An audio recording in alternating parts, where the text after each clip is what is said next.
और फिर अगली शाम।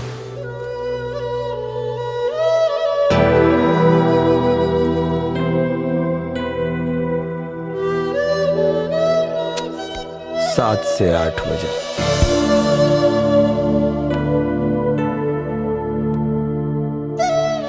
आठ से 9, 9 से 10 बजल और 10 से 11-12 पर अंजलि ना आईली। इतना मूड का है ऑफ, मतलब इतना गंभीर का है बड़ा हो। अरे वो लड़की चल गई तो चल गई, वो ना तो कोनो और सही। यहाँ लड़कियन के कमी बा। अरे यार, कोनो मुसीबत में भी तो हो सकेले। कले रहे आवे कि ना आइल, साला नंबर भी ना ले पैनी। हमरा तो बुझाता कि तहरा के ओकरा से प्यार हो गईल बा, इलू इलू टाइप। इंसानियत नाम के भी कोनो चीज होला। अरे के बड़ा तानी लोग, हमके माफी दे दो, हमसे बड़ी भूल हो गई। एक मिनट है। हमके माफी दे दो, हमसे बड़ी केकरा के बुलौले बनी का है ई सब? अरे हमरो का पता बा, कहाँ से आइल बिया? भूल हो गई जी, बड़ी भूल हो गई। रोका ई सब के। हम कैसे रोकी एकरा के? तो ई सब के ह? हमके माफी दे दो, हमसे बड़ी भूल हो गई। हमके माफी दे दो, जाने जैसे। बड़ी भूल हो गई। का है यार, रुकवाइबा इन्हन के? शूटिंग वूटिंग होई कि ना होई? अरे बंद कर यार। का ई सब तू लोग क्या हुआ? का चाहिए तो नहीं के? माफी। माफी? ये अंजलि जी के म्यूजिकल माफीनामा है। काल रेस्टोरेंट में ना आई रहली, वही खातिर। नया तरीका बा माफी मांगे। अगर माफीनामा ना मिलल तो यही तरह गाना चलत रही। अच्छा ये। अरे भाई, माफी दे देनी भाई। माफी मांगे के ऐसन तरीका जीवन में पहली बार देखनी हम। ये हमार स्टाइल है। तोहरा आँखिया के स्टाइल तोहरों से खतरनाक बा। कैसन स्टाइल? इजहार करे के स्टाइल।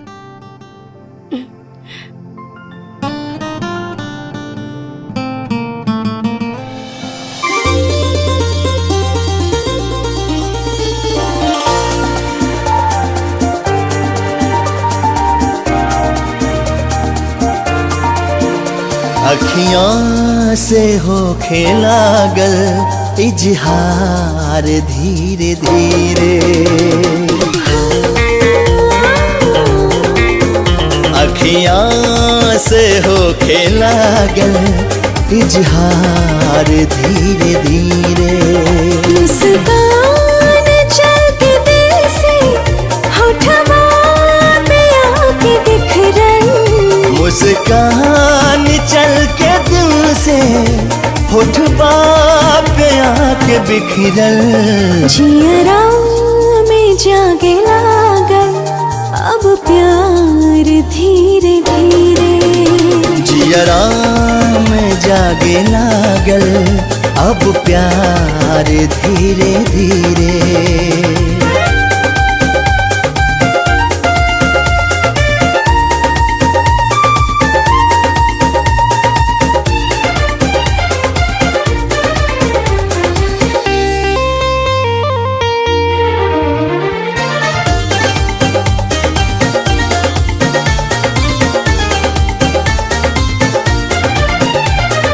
अंग अंग पे रंग पीत गए, साजन चढ़ल गाई से। एक पल न मिले चैना, तोहके बताई कैसे। हो बातें निसारे जिंदगी तोहरा पे अबुए रानी। सातों जन्म निभाइब किरियाए खैल बानी। धड़कन सुनावे सरगम, चेहरा चमक रहल बा। धड़कन सुनावे सरगम, चेहरा चमक रहल बा। जब से भइल मोहब्बत चटकार धीरे धीरे अखियां से होखे लागल इजहार धीरे धीरे।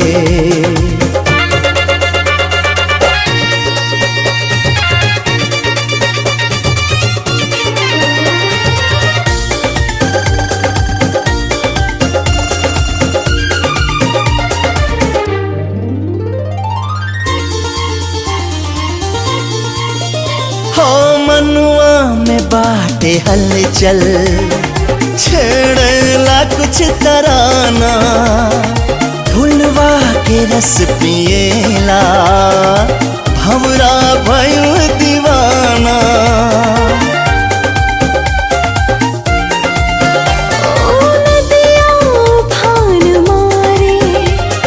कुछ तो कराए साजन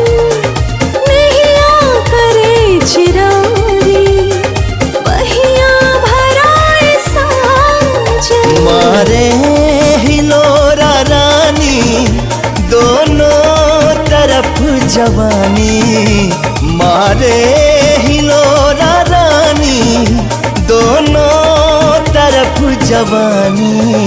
जिंदगी के मैया होखी अब पार धीरे धीरे। जिंदगी के नैया होखी अब पार धीरे धीरे।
का यार पहला बेर तोरा घरे आयल बानी और तू बातें नहीं के करत। का बात करी?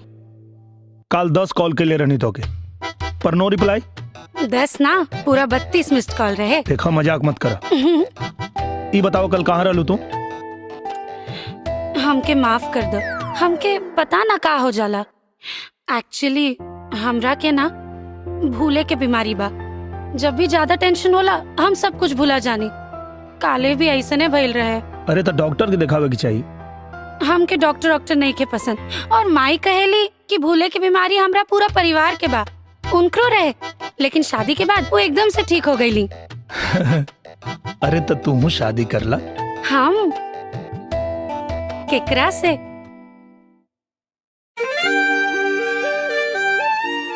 उ रेस्टोरेंट वाला लड़का से जौन तो के देखे आइल रहे कर ला ओकरा से।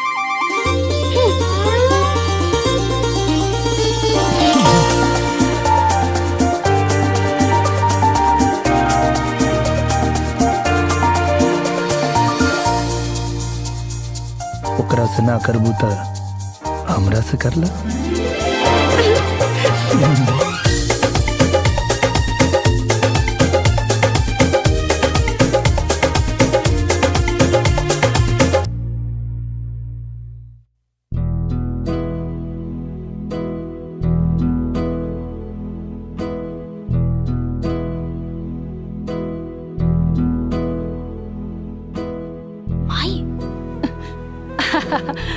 बेटा शादी तो खूब धूमधाम से करब। अरे हमारे इकलौती बिटिया जे हा रवा के माए बाबूजी कहाँ बाड़े? बुलाई प्लानिंग करे के पड़ी ना। माई इनकर माई बाबूजी दुनिया में नहीं खन।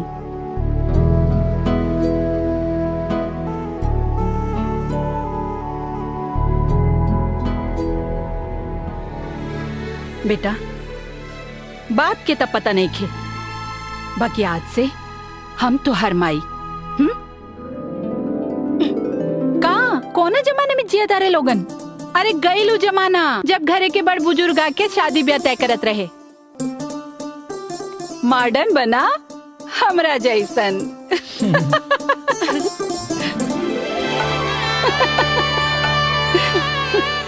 और बहुत ही सीधा साधा ढंग से हमार अंजलि की शादी हुई और नए जीवन की शुरुआत।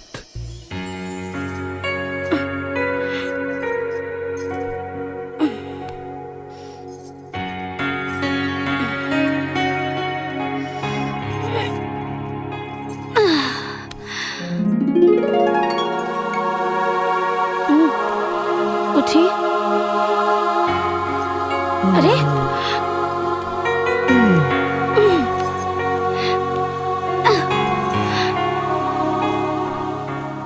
का इरादा बा? काम पर नहीं के जाए के? जाएगी तो वाह, लेकिन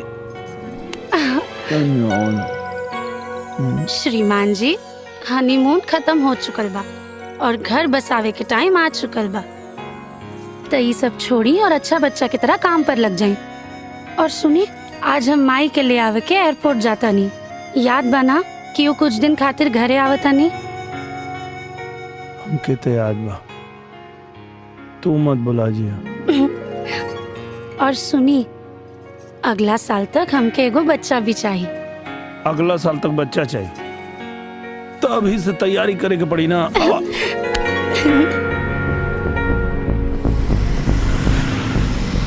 आलोक भैया बनाएंगे तो फिल्म तो अच्छी बनेगी, इसमें कोई दो राय नहीं है। राहुल भाई, हीरोइन के बारे में क्या सोचे? लड़की नहीं होनी चाहिए, मॉडल टाइप, सेक्सी। जैसे कि वो लड़की।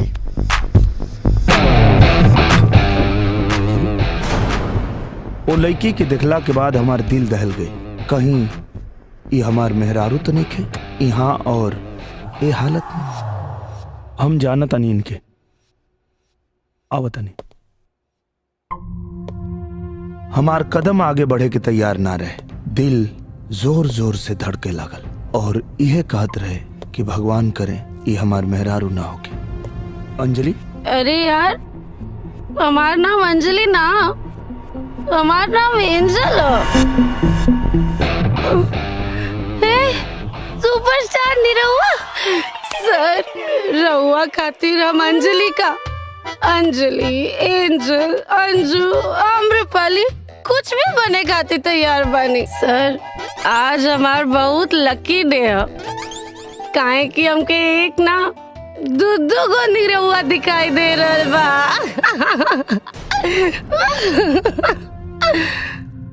वैसे सर हम रोज ना पियनी, खाली कब्बो कब्बो। आज के दिन हमार बहुत खराब रहे। एगो ऑडिशन में बड़ा मेहनत से सिलेक्ट भईनी और ये भूले के बीमारी की वजह से शूट पे जाए के भुला गई नी। और सर वो लोग केहू दूसर लड़की के साथ शूटिंग कर लेलस। वैसे हम रोज ना पियनी, बस कब्बो कब्बो, काहे कि बच्चन साफ कहलन आदमी के दारू ना पिएगे चाहिए, दारू पियला से लीवर खराब हो जाला। और हम तो वादा कइले बानी मरे के बाद अपन लीवर, किडनी, दिल, फेफड़ा, आँख सब कुछ दान में दे दे। वो शराब ना पिएगे चाहिए। सर एगो रोल दिवा दी ना प्लीज, बस एगो छोटा सा रोल भी मिल जाए तो। इनकर हालत देखा तारू, ये सब का। अच्छा अब समझ ली कि हमरा के घरे लेवे काहे नहीं आए, एंजल बन गल हुई हैं। मतलब? अरे बेटा जी, अंजलि कबो कबो एंजल बन जाले। अरे बेटा, अंजलि जब एंजल बने नी ना तो वो ऐसा नाटक अक्सर करत रहे नी, जैसे उनकरा के भी कुछ पता नहीं किए कि वो का कर रहा बानी। अरे यहाँ तक कि एक कमरा से दूसरे कमरा में चल गई हैं, अपन कुल रूप रंग बदल ली है और अपना के पूरा तरीका से अंजलि से आजाद कह के एंजल बन गई हैं। और एंजल बनला के बाद वो अपना के ऐसा समझे नहीं जैसे वो कबो अंजलि रहबे ना कहनी। मतलब बेटा सुना, कबो कबो ये सब नखरा पसा रहे ले, हाँ? ओ बेरा तो हम रहू के नहीं चिन्हे ले, हमरा के मकान मालकिन और अपना के किराएदार समझे लगे ले। बाकी चिंता मत करी, सब ठीक हो जाये। दिमाग के डॉक्टर के देखो नहीं उनके। हे भगवान, रुआ के हमार बेटी पागल लगतिया जो नकरा के हम दिमाग के डॉक्टर के दिखाई। अरे कहानी ना क्यों कबो कबो ऐसे नौटंकी पसा रहे ले। कुछ नहीं के भइल, ठीक हो जाए, चिंता मत करी। अरे तो आप हमके पहले काहे ना बताओनी? अरे तो कौन कैंसर जैसन बीमारी जन बतावल जरूरी रहला। ठीक हो जाए, चिंता मत करी, ठीक हो जाए। अब हमके समझ में आयल कि कैसे वादा करके उ ना आवत रही। हमरा के ना भूले के बीमारी बा। जब भी ज्यादा टेंशन होला हम सब कुछ भूला जानी। काले भी ऐसे ने भइल रहे। और जब हम पूछत रहनी तो भूल जाए के बहाना करत रही। ना बेटा, हमार बेटिया झूठी नहीं खे। अरे ओकरा सच्ची में भूले के बीमारी बा। हो सकता काहे कि जब अंजलि हमके पहला बार मिलल रही त ना पहचान ली। तो रहुआ के बानी? आप हैं मशहूर गायक निरहुआ। हमार नाम दिनेश लाल यादव है। पर जब आज एंजल बन गई है तो पहचान गई। सुपरस्टार निरहुआ। अंजलि सिर्फ हिंदी फिल्म देखेली और शायद एंजल भोजपुरी भी। हमार मन ही माने के तैयार ना रहे कि हमार मेहरारू अंजलि कोनो नाटक करेली। माता जी, आज से आपके हिजर रह के पड़ी। अब कुछ ना, हम अंजलि के एक पल अकेला नहीं छोड़ सकत। प्लीज।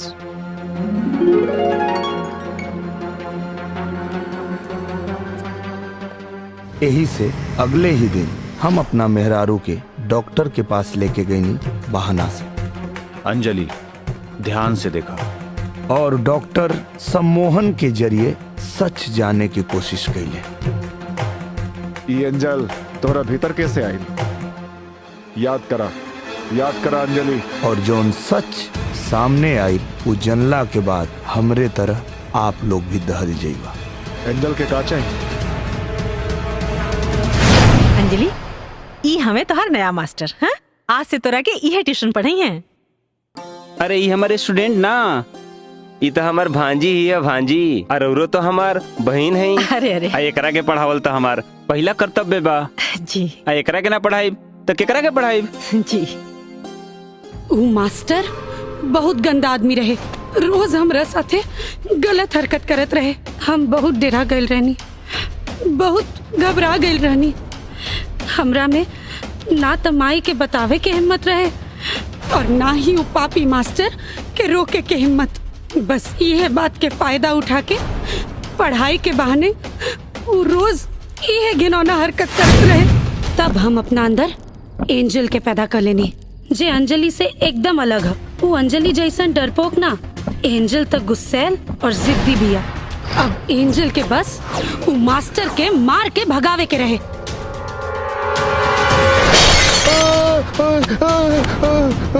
हम अंजलि नहीं, एंजल है। एंजल दोबारा हमके छुए के कोशिश भी मत करी हा। पागल हो गल बिया, पागल हो गल बिया, ये लड़की पागल हो गल बिया,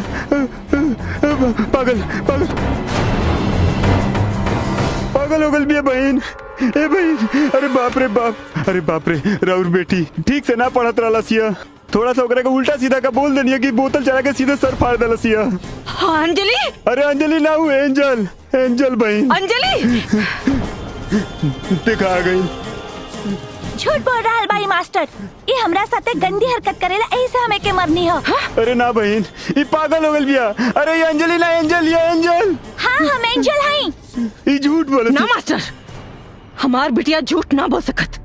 वो तोरा संगे जौन भी कहले हुई बिल्कुल ठीक कहले हुई, और अब तोर सच्चाई हम दुनिया के सामने लेके आईब। अच्छा, तो तू दुनिया के सामने लेके आईबू, हम वो बताएं दुनिया के सामने कि तहार बेटी पागल हो गई।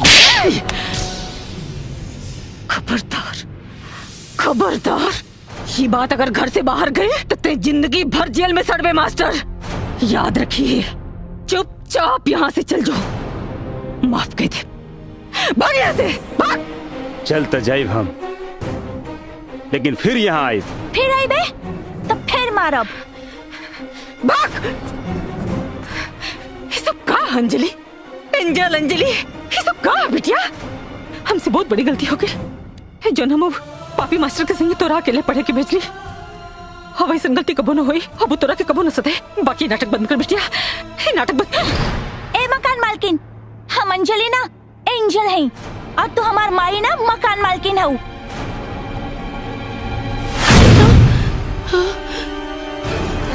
मास्टर अंजलि, फिर आ गई ले। गले रानी ना अंजलि छोड़। फिर आई बे तो फिर मारा।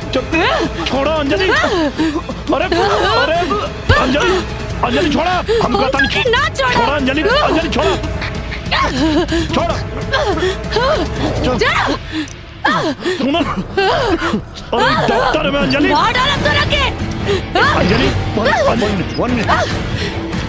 छोड़ो हमरा के। सुनो अंजलि, बात सुनो, शांत हो जाओ।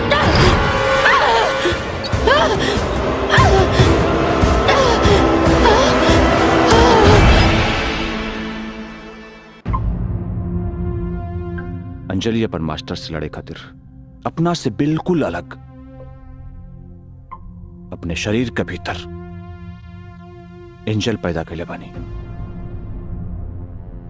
लेकिन डॉक्टर साहब, अंजलि के एंजल के बारे में कुछ पता नहीं के, और एंजल के भी अंजलि के बारे में कुछ मालूम नहीं के।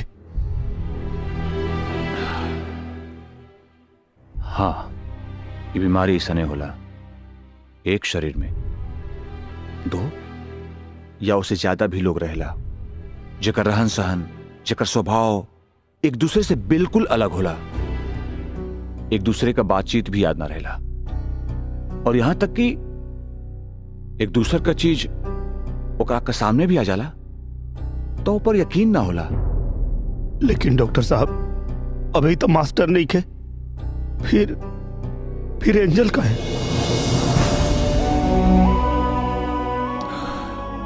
डर, शायद डर, मास्टर के लौट आवे के डर की वजह से अंजलि के शरीर के भीतर आज भी एंजल पड़ी, जे कबो भी आवाज याद रहेली। एक कर इलाज का डॉक्टर साहब।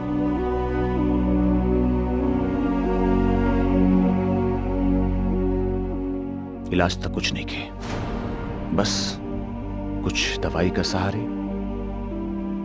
मरीज के धीरे धीरे सच बताओ रही जब तक कि मरीज ठीक ना हो जाए।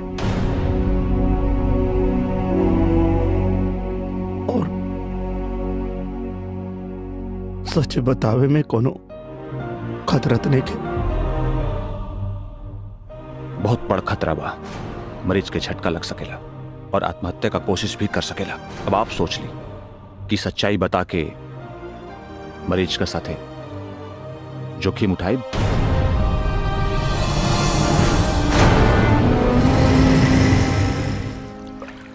हमरा के अब सब समझ में आ गई। भाभी जी के अपरिचित फिल्म के हीरो वाला बीमारी बा। वैसा नहीं कुछ बा यार। तारा लगे दुए गो रास्ता बा, या तो अंजलि भाभी के साथ जियो या तो उनकर साथ छोड़ दो। छोड़ नहीं की सकत यार,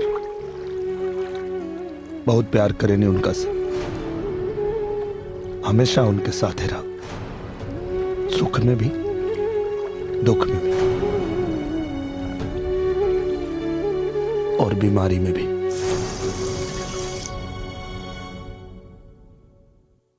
हमार समस्या बहुत ज्यादा गंभीर रहे। हम अपना मेहरारू अंजलि के सच ना बता सकत रहनी। और ना ही उनका के ऐसे एंजल बन के जिए खातिर छोड़ सकत रही।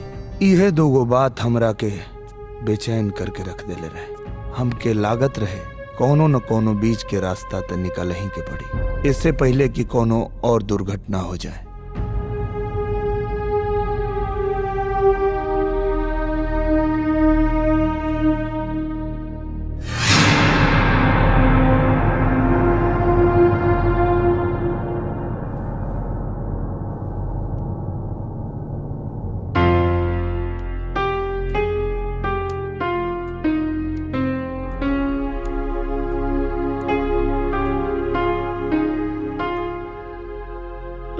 का भइल?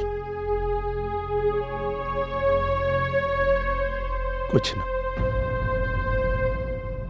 माई कुछ कहनी है का? तो हमरा से कोनो गलती भइल बा का? अरे ना, वो जोन फिल्म करे के बना ओकरे कहानी के बारे में सोचा था। अच्छा, मालूम बा जब आप सोच में डूबल रहे नी तो बहुत सुंदर लागे नी। हमरा के आपके जैसा नहीं एकदम सुंदर लड़का चाहिए। ना, हमरा के तोहरे जैसन एगो सुंदर बेटी चाहिए, बस ओकर आंख हमरे जैसन होके के चाहिए। काहे? हमरा आंख में कोनो प्रॉब्लम बा का? अरे ना, हमार मतलब वो नहीं के। ना, कोनो प्रॉब्लम हमरा में ही बा, यही से हम आज ले माई ना बन पवनी।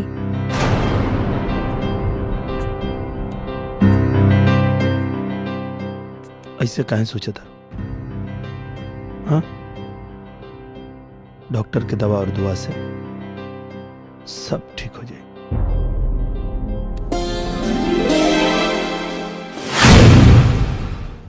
रब ने बना दी जोड़ी, देखते देखते हमरे दिमाग में एगो आइडिया है। माताजी कुछ बात करे करे आपसे। बोलिए बेटा जी। देखिए, हमके एक बात की बहुत नाराजगी बा। का? आज ले आप हमके दहेज में कुछ न देनी। दामाद जी, जौन कुछ अंजलि कहा तो रोवे का था। हम अंजलि की बात नहीं करत। हाँ, हमके एंजल के हिस्सा में से चाहिए। बेटा जी, कितनी बेर बोली कि अंजलि ये एंजल हा। दरअसल आप जौना के अंजलि के नखरा समझेनी, वो एगो बीमारी है। और अगर आप चाहता नहीं कि हम उनके लिए के डॉक्टर के लगे ना जाएं, तो एंजल से हमारी दोस्ती करवा दी। ला ला ला। बिटिया, हमरा के तोरा से केहू के मिलावे के बा। केकरा के? चला मिलाई। आवा। Oh my God, superstar Nirahua sir, हम राउर बहुत बड़ फैन नहीं। देखी ना, पूरा घर में राउर फोटो लगावले बानी। बिटिया बिटिया, ई निरहुआ ना, निरंजन निरंजन, हमरे भाई का बेटा। लेकिन ई तो हूबहू निरहुआ जैसन लागत आ रे। लेकिन आंटी, हाँ, पहले इनकरा के कबू देखनी ना हम। कहा ना बेटा कि अपने पापा के साथ रहत रहा ना पटना में। पटना में ना, तो ई अब आज से हमरे संग रही है। हम भी यहाँ अभी शिफ्ट भइल बानी। एकरा पहले कहीं और रहत रहनी है ना आंटी? हाँ हाँ हाँ। ये हमरा के मकान मालकिन अपना के किराएदार समझा दिया। अच्छा, ई का खुसर फुसर होता? कुछ ना बिटिया, कहता नहीं कि इनकरा के तोरे संगे फिल्म के एडिशन में जाए के चाहिए ना। अब बिटिया तनी इनकरा के भी कुछ काम हम दिया था। देखी आंटी, ये डुप्लीकेट लोग के कबो मेन रोल तो मिलेला ना, बस कोनो साइड रोल मिल जाए छोटा मोटा। का ना कि हमके खाली एक बार टीवी में लौके के बाद, अब चाहे साइड में खड़ा करा लोग चाहे पीछे, बस खाली हमके काम दिवा दी। ठीक बा, सुनो, तो के एक्टिंग करे आवेला कि ना? मैं कबा सीख ले। देखा, अगर निरहुआ जैसन बने के बा तो बहुत मेहनत करे के पड़ी। अरे वो का मेहनत करेला, जोन मेहनत हम करब, देखियो। गुड। लेकिन सुना, तो के फिल्म में काम करे के बा ना, तो पहले तो के तोहार नाम बदले के पड़ी। आज से तोहार नाम निरंजन ना, नीरू।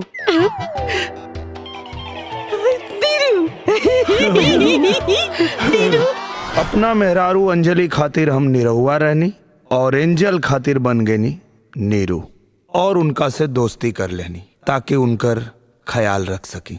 और वो दिन से शुरू हो गई हमार डबल ड्यूटी। रहे बीमार निरहुआ पकड़ रहा।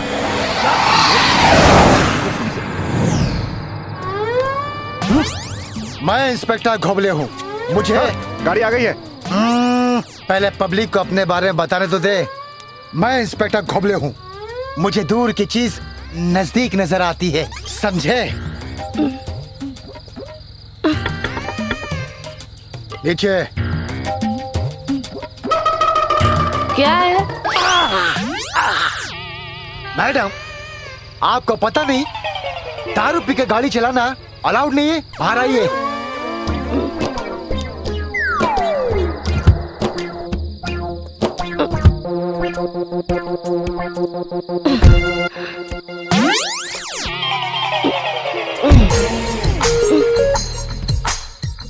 मुंह खोलिए। अरे मैं क्यों मुंह खोलूं? आपके पास तो दारू चेक करने वाला मशीन कहाँ है? वो था मैडम, लेकिन कहाँ गया पता नहीं। खैर छोड़िए, आप मुंह अरे, खोलिए, मैं ऐसे ही चेक कर लेता हूँ। देखो क्या ना। कर रहे हैं इंस्पेक्टर साहब? आपको दिमाग नहीं है? ऐसी हालत में आप मेरी वाइफ को रास्ते पे खड़ा कर दिए। पता है आपको इनकी हालत? आपको पता है? अभी तो ये अचानक। अरे बाप रे बाप। अरे छोड़िए इंस्पेक्टर साहब। डाले, तुम क्यों खड़ी हो? जाओ जाके गाड़ी में बैठो। जाओ जाओ जाओ जाओ जाके गाड़ी में बैठो। अब संभाल के। वो क्या है ना, प्रेगनेंसी की हालत में वो बैलेंस बिगड़ जाता है चलते चलते। जाओ जाओ जाओ जाके गाड़ी में बैठो। बैठ जाओ बैठ जाओ। ये मैडम अभी नॉर्मल थी। नॉर्मल? 6 महीने से प्रेग्नेंट है, लेकिन दारू की बदबू आ रही। क्या बात कर रहे हैं आप? आपके बच्चे हैं? हाँ। तो बीबी भी होगी? नहीं। हाँ है। तो आपकी बीबी प्रेगनेंसी की हालत में दारू पीती थी? हाँ। नहीं नहीं नहीं नहीं नहीं नहीं। वो क्या है, ऐसी हालत में दारू पीने से बच्चा कमजोर पैदा होता है। हाँ? मेरी बीबी कैसे दारू पी सकती है? मैं खुद डॉक्टर हूँ। डॉक्टर? हाँ। अरे ये क्या, जिप दिखाइए। अरे बाप रे बाप। क्या क्या क्या हो डॉक्टर साहब? बहुत बड़ा टेंशन। पर आपको एक बात पता है? हाँ। ये जितनी बीमारियां होती हैं ना, हाँ? टेंशन की वजह से होती हैं। डेंगू, मलेरिया, हैजा, कॉलरा, एड्स और पता नहीं क्या क्या। ये एड्स तो वहां जाने से होता है ना? अरे पर वहां आदमी जाता क्यों है? क्यों? टेंशन की वजह से। पर आप टेंशन मत लीजिए, आप मेरे क्लिनिक आ जाइए, मैं आपका इलाज फ्री में कर दूंगा। कहाँ पर है आपका क्लिनिक? अरे जुहू पे, किसी से पूछिएगा, डॉक्टर बच्चन। डॉक्टर बच्चन? हाँ, पर आइएगा जरूर। हम जरूर आएंगे। Thank you. पक्का आएंगे, 100% आएंगे। Oh my God। नीरू, तू हमके नीक लागे लागल बाड़ा। हाँ? कहीं तोहरा के हमसे प्यार तो ना हो गई? अभी तक तो नहीं खे भाई, लेकिन पता ना आगे हो भी सकेला। अगर एंजल के हमरा से प्यार हो गई और हमके एंजल से, तो कहीं न कहीं ये हमार मेहरारू अंजलि के साथ धोखा हो।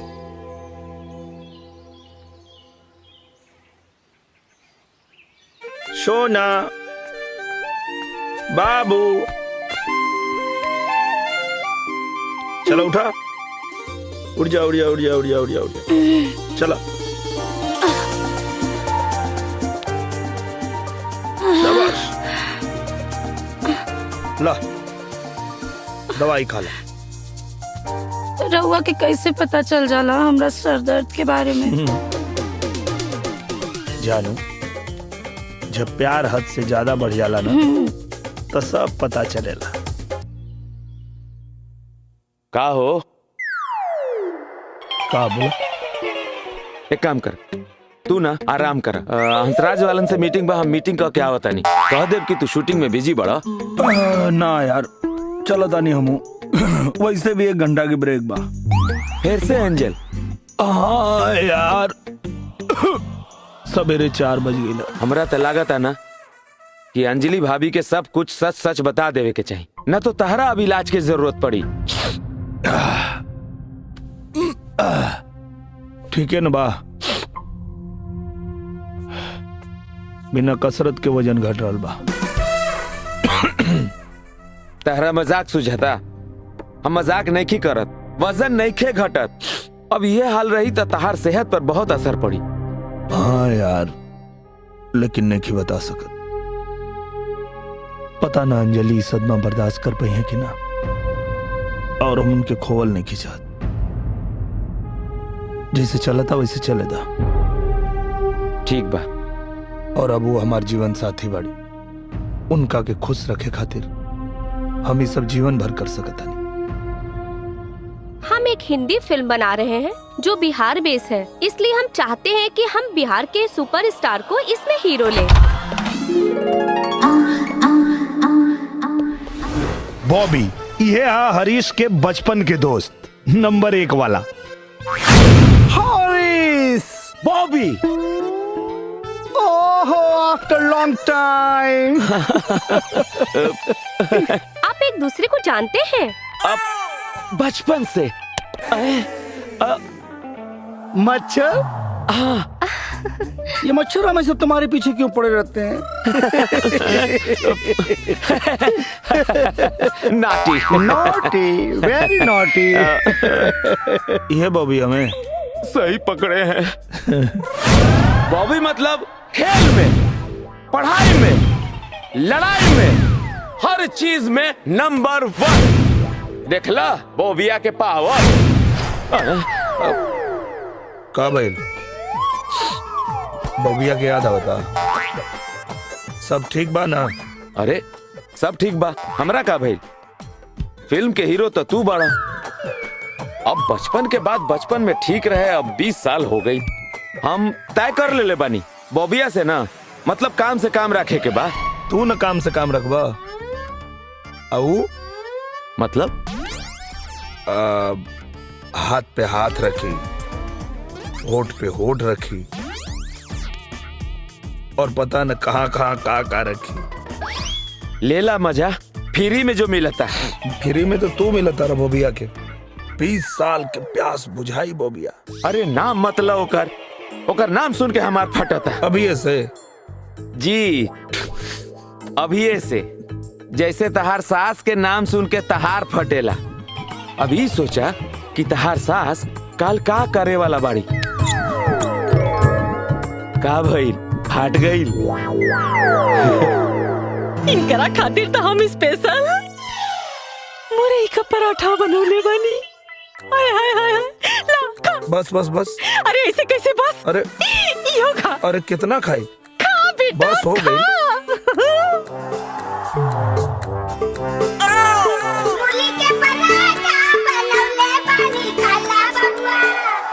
अरे कल युग में ये भाई जी दुए गो के राज बा।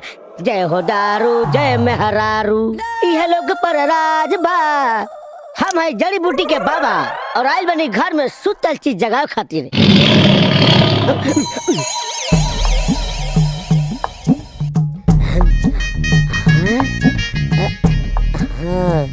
ये है लड़की के बाल।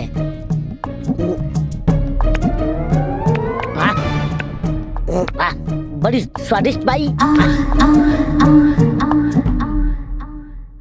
यह लड़का के बाल, तनी एकरो स्वाद चीख ली।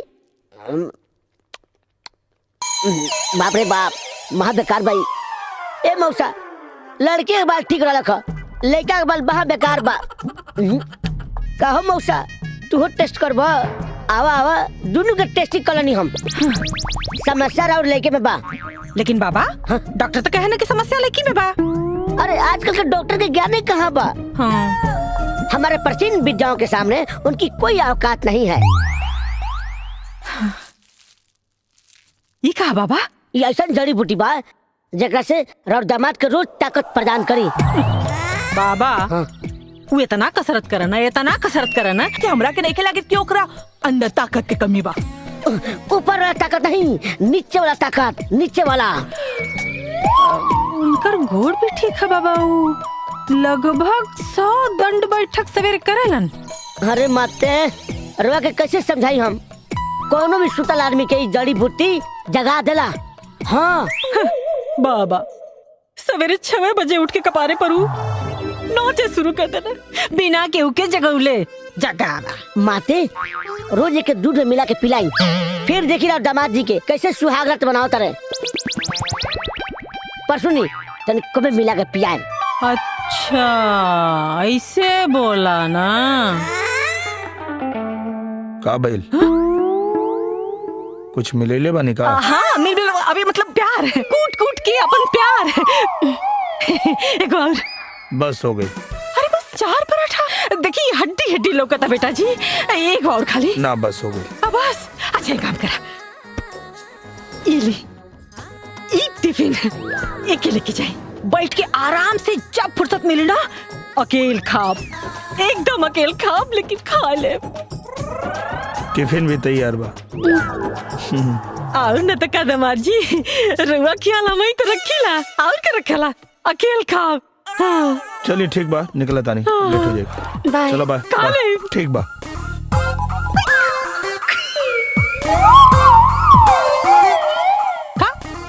पराठा खा। सर सीन ई बा कि मीना जी रोवा से अलग होके जी ना पाउली। अच्छा अब वो मर गई बाड़ी। ओ और मर के आत्मा बन गई बाड़ी। अच्छा और वो वापस आइल बाड़ी रउआ के मार के अपना साथे ले जाए खातिर आत्मा के दुनिया में। ओ लेकिन राउर जिंदगी में जोन बा दूसरा लड़की आकर बड़ी तो स्वाभाविक बा रउआ एकरा देख के डरे। हाँ तो सीन ये बाटे सर कि जैसे ही हम एक्शन बोले रउआ के एकरा के देख के भाग जाए के बा। ठीक बनू एक्शन। विजय हम कब से तोहार इंतजार कर रहल बानी, हमरा पास आवा विजय।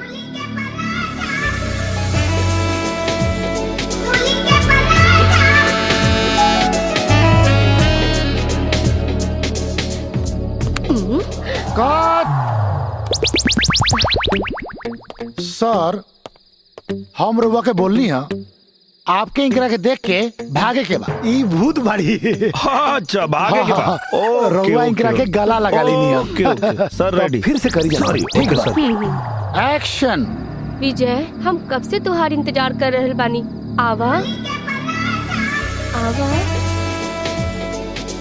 आवा ना।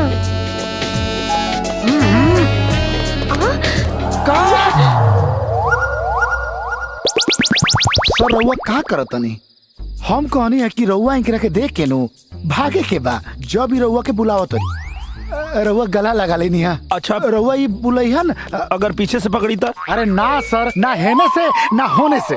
अच्छा पकड़ हेने से? अरे सर पकड़े के है ये नहीं के पकड़ी मत। आई ओके ओके चलिए हो जाए एक्शन। विजय हम कब से तोहार इंतजार कर रहल बानी, आवा अपन मीरा के पास आवा विजय। आवा विजय आवा हमरा पास आवा विजय। अपन मीरा के पास आवा। आवा विजय आवा विजय।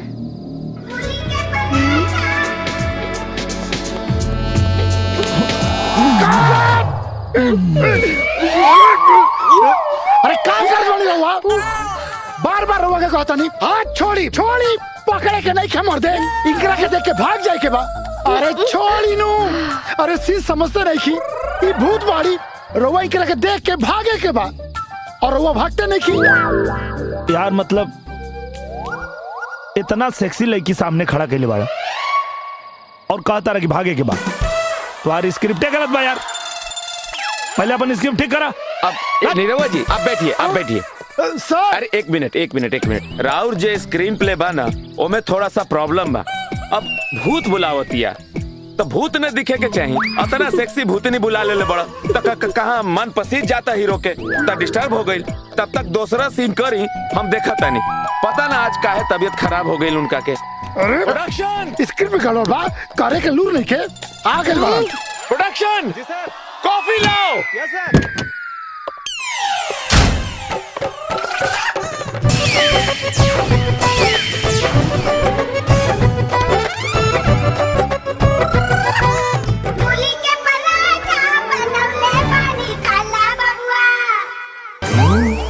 पराठे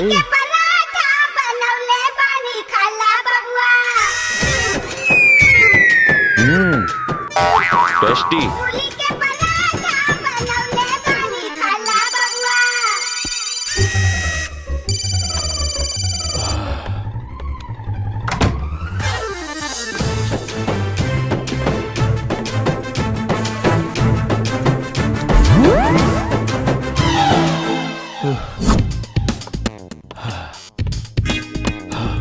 अरे खड़ा का है बड़ा, आराम कर लो ना, बैठ जा थोड़ी देर। लागत खाना में कुछ गड़बड़ रहे। तहार नियत में गड़बड़ी रहे ना यार, वो हमार सासू जी के मूली के स्पेशल पराठा के कारनामा है। हाँ कारनामा तो रंग दिखा रहल बा, बस टाइमिंगिया थोड़ा गड़बड़ा गई। अरे यार समझ में नहीं के आवत, रोज कुछ न कुछ नया षड्यंत्र करत रहली यार। हाँ। एक काम कर रहा ना, जाके अपने सासू माँ के सामने खड़ा हो जा और कह दा, बस माते बस, अब और नहीं। हाँ बेटा मजाक कर ले, हर कुत्ता के दिन आवेला। अबे कुछ तो मदद कर। अरे हम का करी मदद, जे करे के बात अरे न करे के बा, वो भी अपना हाथ से। अच्छा बेटा दिखाई तो के। ना ना हमारा कुछ मत दिखावा, हमरा एगो जरूरी मीटिंग बा बबिया के साथ, हम वही जाता नहीं। अरे का तोरा कहीं पसीना होता रे? एसी चला था। हाँ हो, एसी में पसीना चला था। पराठा खेलेगा? हाँ।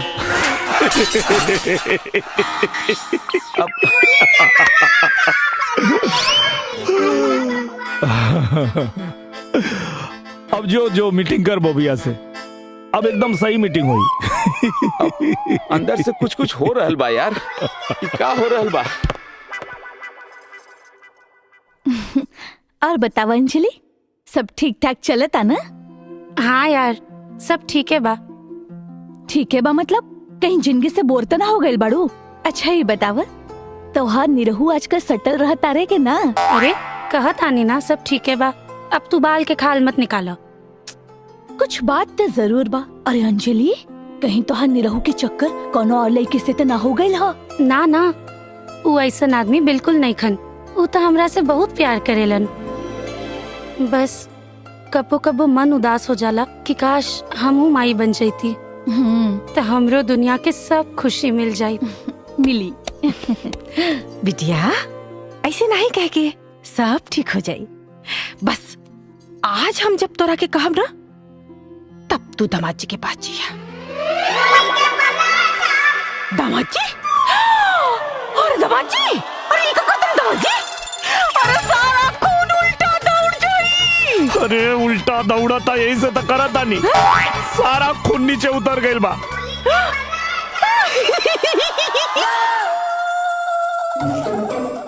अरे जानो ये का करत आनी, सुते के टाइम पे योगा करत आनी। जान तू आगे लुटा, अब योगा करे की जरूरत नहीं है। ना छोड़ी, हम बहुत थक गइल बानी, हमरा के बहुत नींद आवता। अरे ले जान, छोड़ी ना, आज हमार मूड नहीं खे। ऐसे कैसे मूड नहीं के? सुना ना, अरे तोरा माई के मूली के पराठा खातिर अब कबो मूली के पराठा ना खाए, अब कबो ना खाए, बस तुम भी हो दो।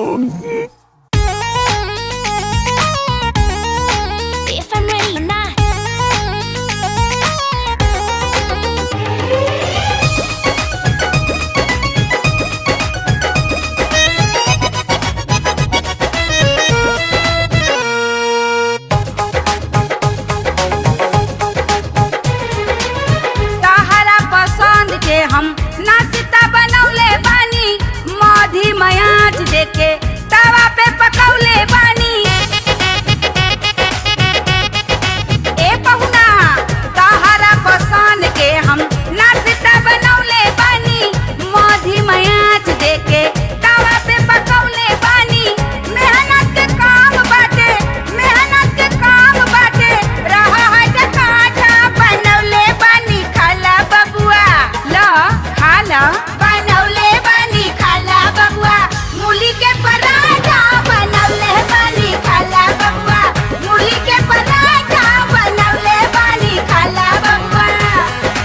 हमरा नहीं के खाए के, रउए खा ली।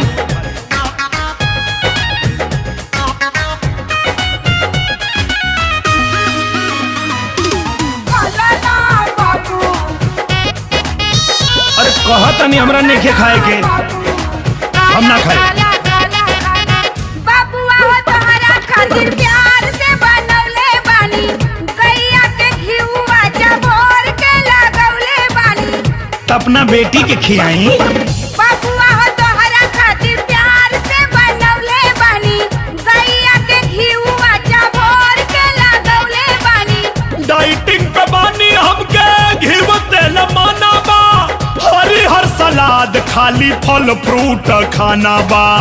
मारल करा डांड तानी, मारल करा डांड तानी, खींच के सपाटा बनौले बानी, खाला बबुआ बनौले बानी, खाला बबुआ।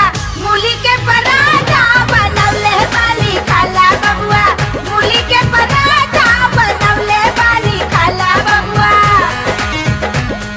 हमरा लेट होता शूटिंग पे जाए के बाद। अरे भूख लगी तो हम खा ले। हाँ रहुआ चिंता मत कर।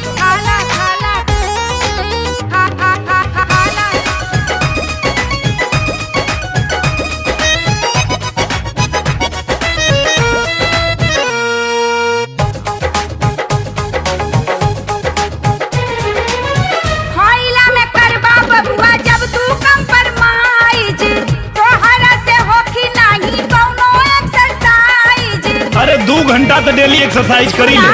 होइला में करबा बबुआ जब तू कंप्रोमाइज, तोहरा से होखी नहीं कौनो एक्सरसाइज। जे तू डिसाइड करबू हमर खान पान हो, नीम हकीम पड़ी खतरे में जान हो। खैला में फायदा नहीं के, खैला में फायदा नहीं के, बाटे बड़ी घाटा। ना खाइब तनी दूरे रख, तो टिफिन में दे दी का? ना खाइब तनी दूरे रख। मूली के पराठा ना खाइब तनी दूरे रख। मूली के पराठा बनौले बानी, खाला बबुआ। हटाइबू कि ना सामने से? ई पराठा देखिए कि हमार खड़ा हो जाता कान। बेटा जी टिफिन तो ले जा। 5 बार? अरे हाँ यार, इस सब सासू जी के मूली के पराठा के कमाल है। काल रात तो ऐसा लागत रहे कि हमारा अंदर के और घुस गइल बा। केहू और? हाँ, जैसे कोनो जानवर, और हम अपने पे कंट्रोले न कर पैनी। हम समझ सकीला यार, तहरा सासू माई के मूली के पराठा के शिकार हम हो गइल बानी। तहरा लगे तो अंजलि भाभी बाड़ी, हमरा लगे हम हमार तन्हाई। अच्छा, तोरा लगे बोबिया नहीं के? अब नाम मतलब होकर। अच्छा बताइले ना, मीटिंग कैसन रहे तो नहीं की? Bobby Bobby Bobby Bobby my darling, Oh my darling, I love you so much Bobby, love you too. You are my sweetheart. Harish, Yes darling. आज बहुत मूड में हो डार्लिंग, क्या खा कर आए हो? मूली के पराठे। तुम रोज खाया करो। Yes. अच्छा रहे, बहुत अच्छा मीटिंग रहे, सब ठीक रहे। हंसा जीन, हम पटना जाता नहीं। का करे पटना? अरे वो बोबिया के शूटिंग पटना में ना बा। वाह यार, मतलब अब की होली बोबिया के साथ है। खूब पिचकारी चली। हाँ तो ठीक बा, हम जाते नहीं। अरे इधर पास कर, पास कर। अरे नहीं इधर इधर।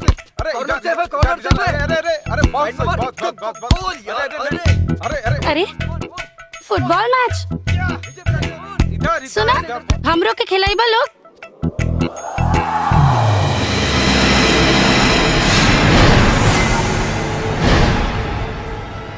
अबे लड़की तो कमाल है बे।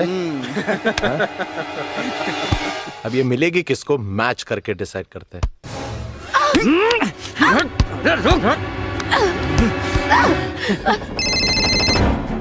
हाँ नीरू, जल्दी आओ जोकर्स पार्क।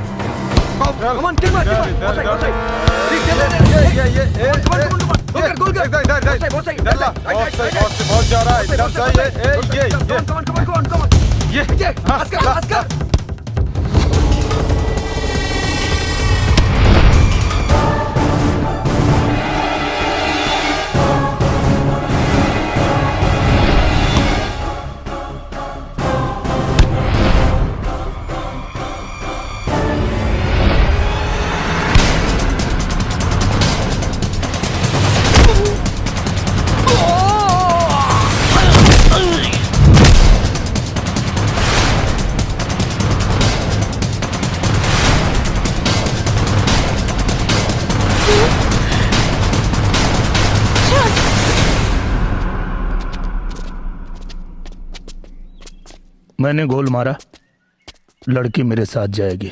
अबे शाणे, लड़की तेरे साथ तब जाएगी जब मैच खेलेगा। अच्छा, मैच खेलोगे? चलो हो जा। जा अपनी टीम ले आ। मेरी टीम तो मैं अकेले हूं। मैं अकेले तुम में 6 गोल मारूंगा और लड़की लेके जाऊंगा। तुम 6 मिलके 1 गोल मार दिए तो लड़की तुम्हारी।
तब छठा गोल 6 जन मिल के बचेगा।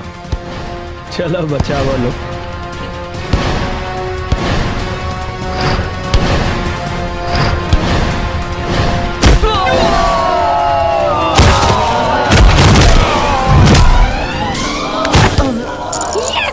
Yes! 6-0!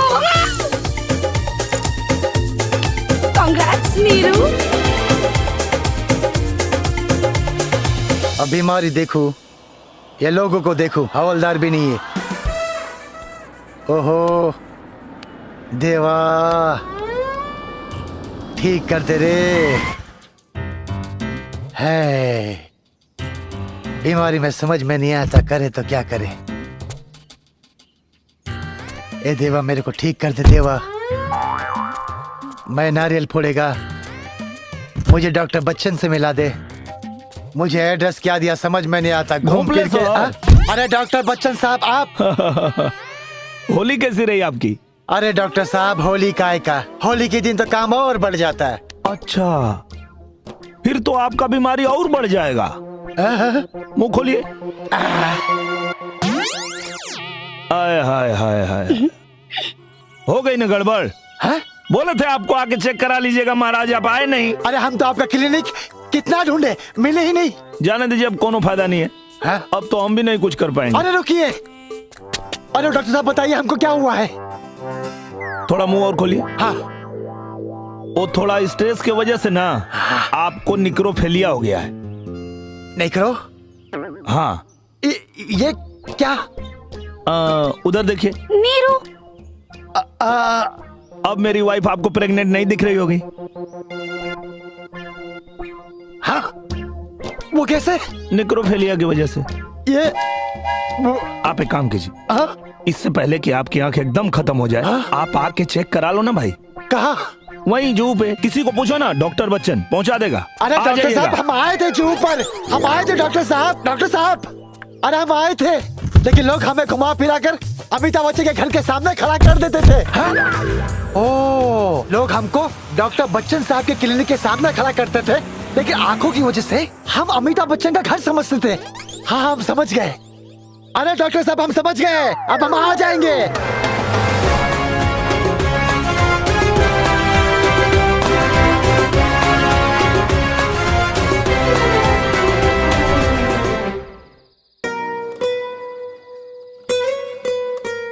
तो के पता बा हमके हमेशा से एगो पागल लड़का चाहत रहे, बिल्कुल हमरे जैसन, और तू एकदम वैसे नहीं बाड़ा।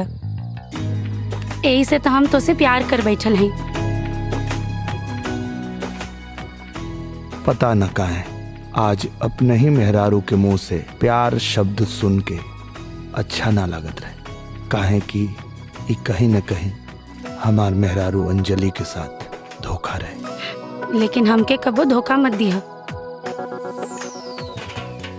ई तू ही हो अंजलि, लेकिन एहसास अलग। ये उहे तना लेकिन राहत अलग।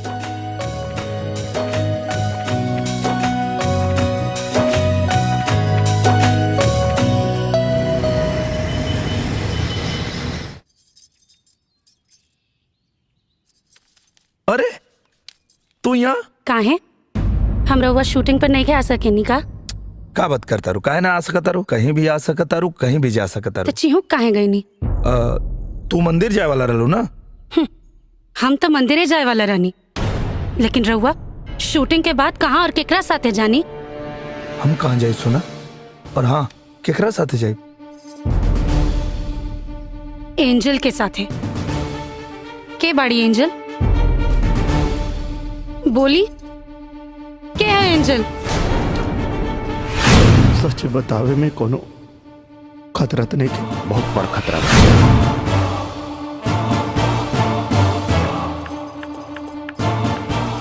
रउआ जवाब काहे नहीं की देत?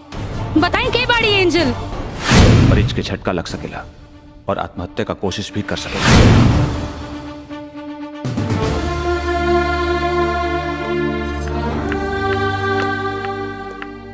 आँख काहे चुरावतानी?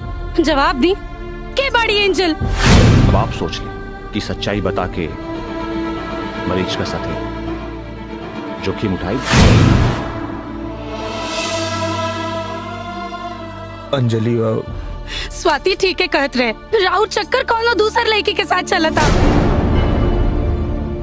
देखा हमार बात सुना, ऐसा कोनो बात नहीं कर। हमके रउआ से बात नहीं की करे के, बल्कि राउर शक्ल भी नहीं के देखे के। हम अपना माई के साथ अपना घरे जाता नहीं। हम चाह के भी उनका से सच ना बता सकत रहनी, काहे कि वो सच बर्दाश्त ना कर पाई है। का अब भी निरहुआ अपना दुल्ही से सटल रही? ई जानल जाई मध्यांतर के बाद।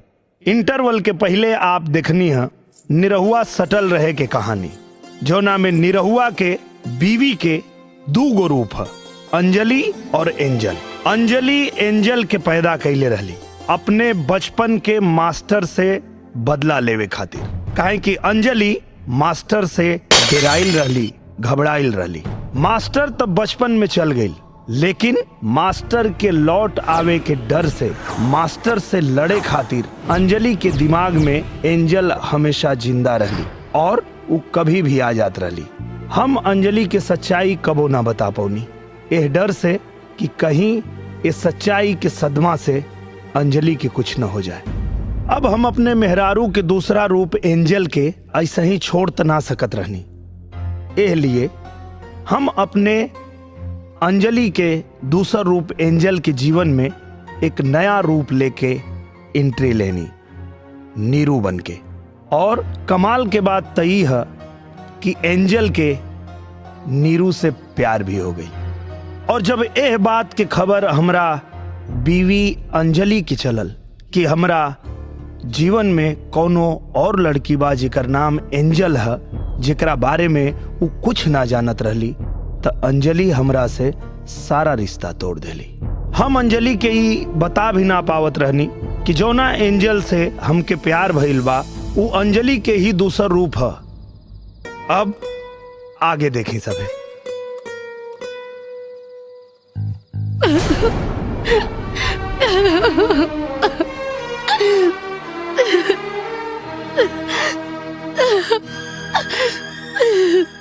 बिटिया का भाई काहे रोता रू? हम उनके कब माफ न करब माई। अरे का भाई बताइबो कुछ? अरे काहे का भाई कुछ बोलबू? माई उनकर कोनो दूसर लड़की के साथ चक्कर चलता। हे भगवान दवाई का डोज कहीं ज्यादा तो ना हो गई? ना ना हम उनसे नफरत करीला माई। हाँ, अच्छा पहले चुप मुंह बंद करा, पहले रोल बंद करा पहले। हमारे बात सुना, दामाद जी ऐसा नहीं खान बेटा, बहुत अच्छा लड़का हुआ वो बिटिया। और हम जाना तेरी बिटिया वो तोरा अलावा केहू से प्यार करिए नहीं कर सकेला। ये बात हम तोरा के लिख के भी दे सकीला। हाँ अच्छा एक काम करा, तू एक बार उनसे बात तो करके देखा ना। का सिचुएशन बा यार, तू चाह के भी अंजलि भाभी से सच नहीं खे बोल सकत। तारा लगे कोनो रास्ता भी नहीं खे। एक काम कर, झूठ बोल दा। कैसे झूठ बोल दी यार? वो हमसे बातें नहीं की कल चाहत। ठीक बा। अच्छा वो शूटिंग के लोकेशन मिलल? बॉबिया के तो हम खून करे वाला बनी, वो भी 2-3 दिन के अंदर। खाली ही पता करे के कोशिश करतानी कि मारे के कैसे बा ओकरा। का भइल रे? अरे ये पूछा कि का ना भइल।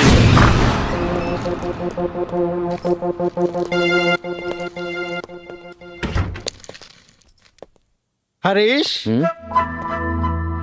ये है अपना शूटिंग के लोकेशन।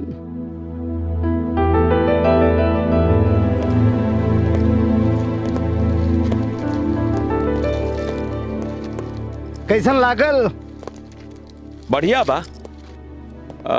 बाकी लोग कब आई? बाकी लोग सुबह ही हैं। सुबह? तब हमहू सुबह आ जाता नहीं, होटल में रुक जाता नहीं। हरीश तू का चाहता रहा, शूटिंग हो या ना हो? अब मतलब ये कि बात तो सिर्फ रात भर की है। हाँ राते भर के तो बात बा, काले तो सब आइए जाइए।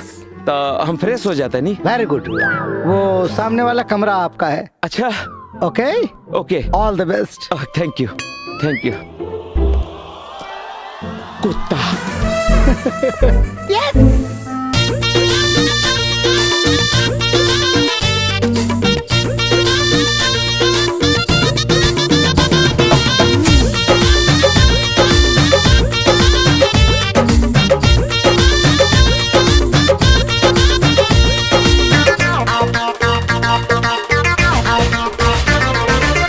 मन करे ओ खड में मुंह सर से कुट दी जवानी राजा जी।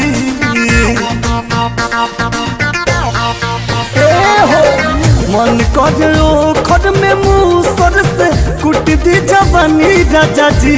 अब मजा ले लो सटी के सटा के हटा के मच्छरदानी राजा जी। अब मजा ले लो सटी के सटा के हटा के मच्छरदानी राजा जी।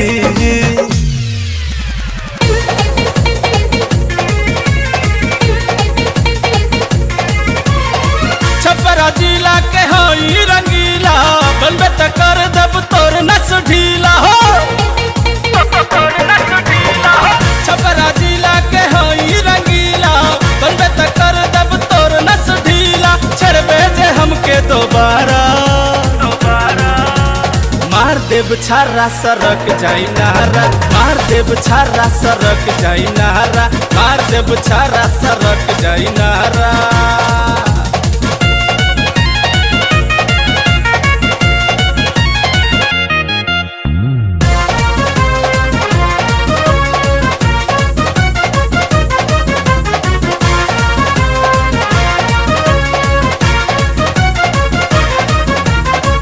मारो ये राजा जी।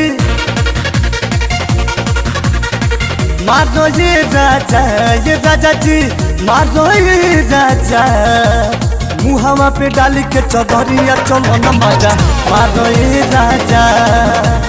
मुहावा पे डाली के चौधरिया चलो न मजा। मारो ये राजा।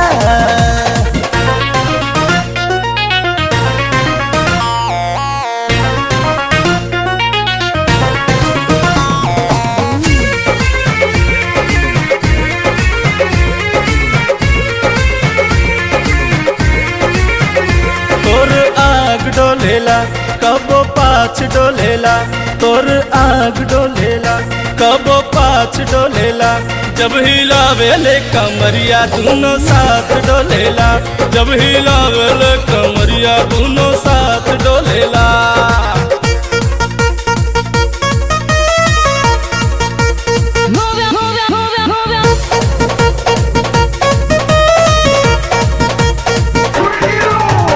मन बाकी ना हो मन बाकी ना हो मन बाकी ना हो मन बाकी ना हो होई मैंगो फ्रूटी टाना टोन बाकी ना हो नौका बारांड बा एको जे डिमांड बा नौका बारांड बा एको जे डिमांड बा गिलास में उछाल दी का हो मुंह खोल मुहावे में ढार दी का मुंह खोल मुहावे में ढार दी का मुंह खोल मुहावे में ढार दी का मुंह खोल मुहावे में ढार दी का नल्ला हकारे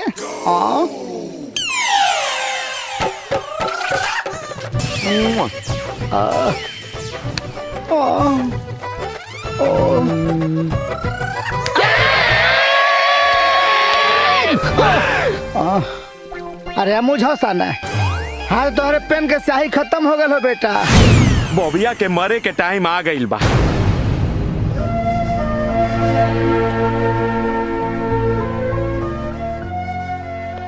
चल फिल्म छोड़ देता नहीं ना हाँ फिर तो के उसे मिले की जरूरत ना पड़ी ना ना ऐसा मौका बार बार थोड़ी ना आवेला हम ठीक बानी हमरा खातिर ये का कम बा कि हमरा के तू दोस्त समझाता रहे खातिर घर देले बड़ा फिल्म छोड़े के जरूरत नहीं खे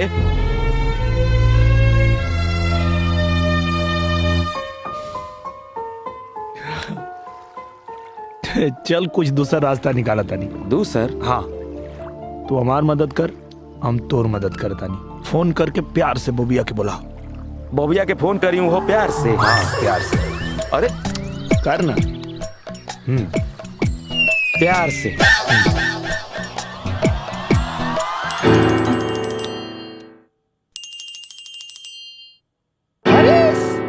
हाँ बॉबी डार्लिंग माय स्वीट हार्ट माय बेबी माय डार्लिंग टेल मी हमरा तहरा से मिले के बा हमरा तहरा के देख के कुछ कुछ होखे लागल हा हम तहरा से अपन दिल के बात कहे के चाहता नहीं ओह माय स्वीट बेबी आ जाओ कमन मेरे घर पे आ जाओ तहरा घरे ना हाँ हमरा घरे आ जा ना तुम्हारे घर पे हाँ यही वक्त अभी के अभी आ जा मैं अभी आ रहा हूँ अभी आता okay darling thank you darling see you darling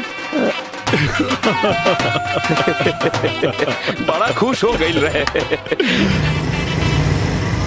तोहरे याद में बढ़ गईल बा धड़कन के रफ्तार मोर बलमुआ हो कब ले करैबा इंतजार मोर बलमुआ हो बॉबी डार्लिंग इंतजार की घड़ियां खत्म हो गई बॉबी डार्लिंग हाँ बेबी हमरा तहरा से एगो बात बतावे के रहे बोलो तू जब जब हमरा के छुएला ना हाँ तो हमरा बदन में पूरा करंट जाग जाला ओ मेरी बेबी हाँ पहले ऐसा ना होखत रहे अच्छा हमरा तो लगा था कि हमरा के तरह से प्यार हो गइल बा हम बहुत कंफ्यूज हो गइल बानी बेबी हाँ तू तो बचपन से कंफ्यूज हो इतना नजदीक छुएला से हमसे पूछा आप कैसन एहसास हो रहल बा बॉबी डार्लिंग एगो और बात कहे के रहे बोलो ना डार्लिंग हमरा दिल की इच्छा पूरा करा हाँ बोलो हमरा के जोर से हाँ सीना से सीना लगा के खींच लो oh baby come on Bobby darling मजा आ गई बॉबी डार्लिंग हाँ बेबी आज तो बहुत बॉबी अपने हनीमून में तो इतनी बेताबी नहीं दिखाई तुमने अरे बेबी एक्चुअली बात यह है कि Shut up!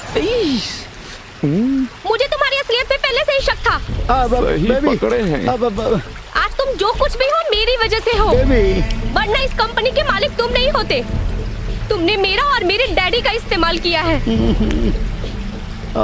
मुझे तो खुशी होती अगर तुम किसी लड़की के साथ होते पर अफसोस लड़का अब तुम मेरे किसी काम के नहीं रहे कल डाइवोर्स पेपर मिल जाएंगे साइन कर देना बेबी शट अप मुझे तुम्हारी कोई बात नहीं सुननी थैंक यू निरहुआ जी, आपकी हिंदी फिल्म धूमधाम से होगी। बेबी बेबी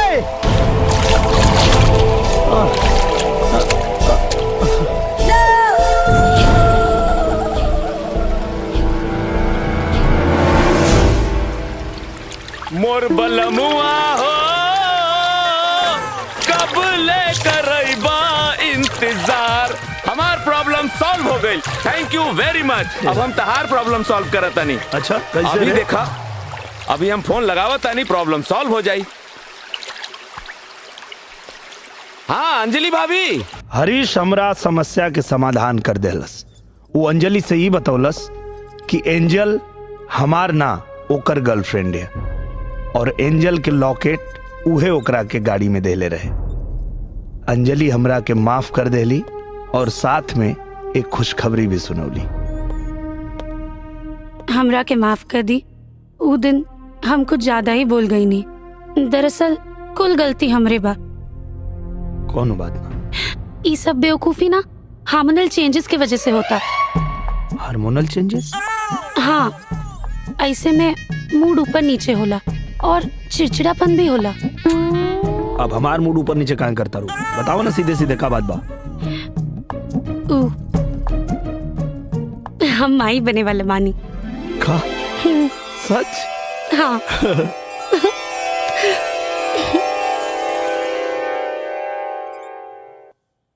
अंजलि माई बने वाली बाड़ी, मतलब एंजल भी। लेकिन का अंजलि की तरह एंजल भी माई बने खातिर तैयार हो जाए हैं? ये सोच के हमार खुशी घबराहट में बदल गई।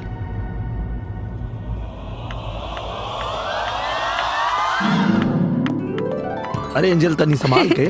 अरे तू तो ऐसे बोला तारा जैसे कि हम माई बने वाला बानी। एंजल एंजल एंजल एक बात बताओ, माई बने के बारे में का सोचले बाड़ू? एमे सोचे के काबा जब हमरा के माई बने ही के नहीं खे।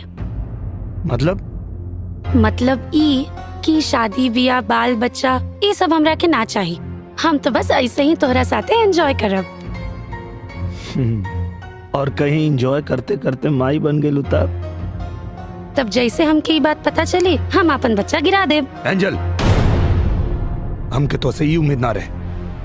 अरे का भइल नीरू?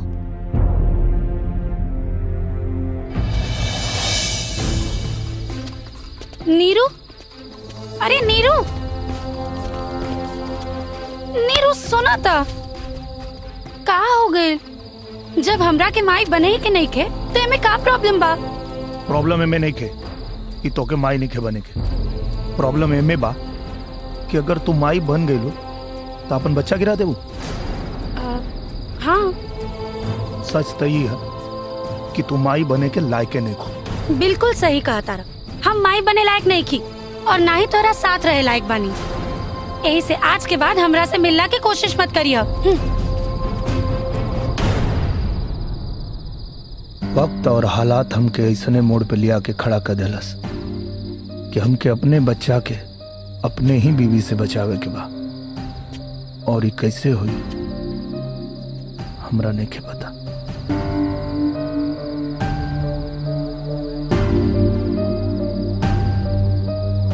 डॉक्टर साहब,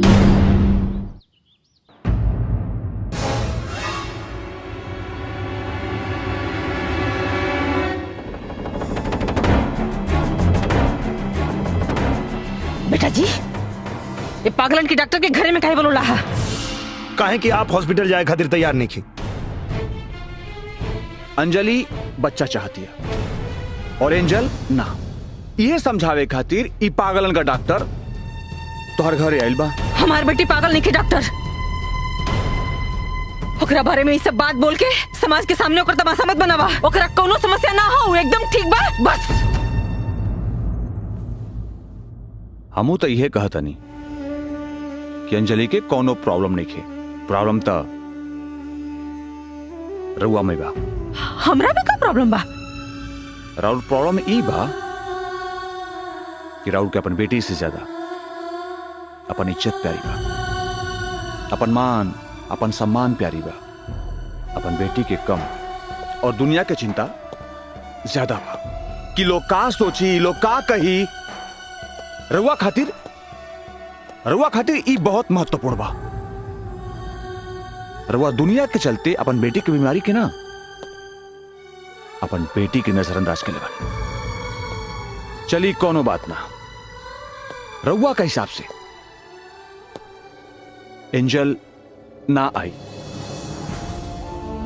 तो ठीक बा, लेकिन अगर कहीं एंजल आ गई और अपन पढ़ल पेट देख लेलस और बच्चा गिरवा देलस तो अंजलि के दिल पर बहुत बड़ा सदमा लगी, और इस सदमा ओकर जान भी ले सकेला। और एक जिम्मेदार सिर्फ आप पर जाए, सिर्फ आप पर। डॉक्टर साहब, कुछ तो उपाय हो, टेम्पररी ही सही।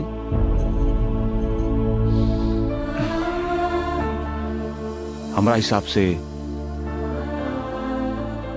एक ही गो इलाज बा। बच्चा गिरवा दो। नहीं,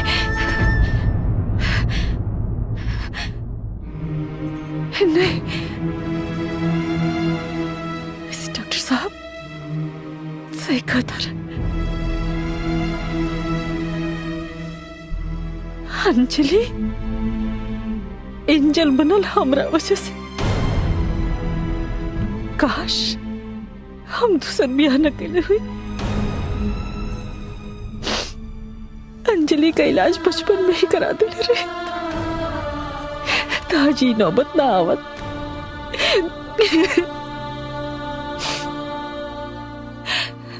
बाकी हम जोन भी कैली अपना बिटिया खातिर कैली। हम ना चाहत रही कि दुनिया वाला हमरा बेटी के पागल कर, ना चाहत रही। बाकी हाँ समझ में आवता कि हमरा में और ये दुनिया वालन की सोच में कोनो फर्क नहीं है, कोनो फर्क नहीं है। बेटा जी, रहुआ सोचो तो कब की रहुआ के हम धोखा देने। ऐसा ना हो। बड़ बुजुर्ग कले रहना कि ब्याह के बाद सब ठीक हो जाए। हम के लगल कि सब ठीक हो जाए। बाकी हमार किस्मत देखी, रहुआ जिसन दामाद पौनी जेकर जीवन अंजलि और एंजल के चक्कर में पिस के रह गए। बाकी रुआ के मुंह से उफ तक ना निकलल। किस्मत वालन के ऐसा दामाद मिलला बेटा जी। माई, कहीं ना कहीं गलती हमरो बा। हम सब कुछ जानते हुए भी अंजलि के ठीक से इलाज ना करा पाई, और आज भी उनके सच बतावे से घबराहट हो रहा बा। जानता नहीं बेटा जी, खाली ये खातिर कि हमने की अंजलि से बहुत प्यार करेला, होकर दुख नहीं बर्दाश्त कर सकत, होके हमको ओल नहीं के चाहत, और यही वजह से आज उनकर तकलीफ और बढ़ गई बा।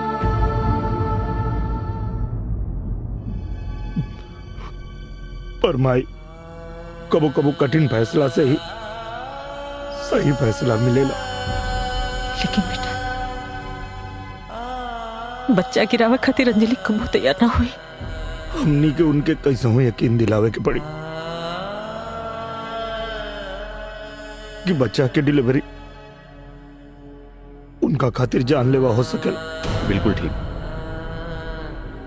यही सही रहेगा। हम समझाए अंजलि के।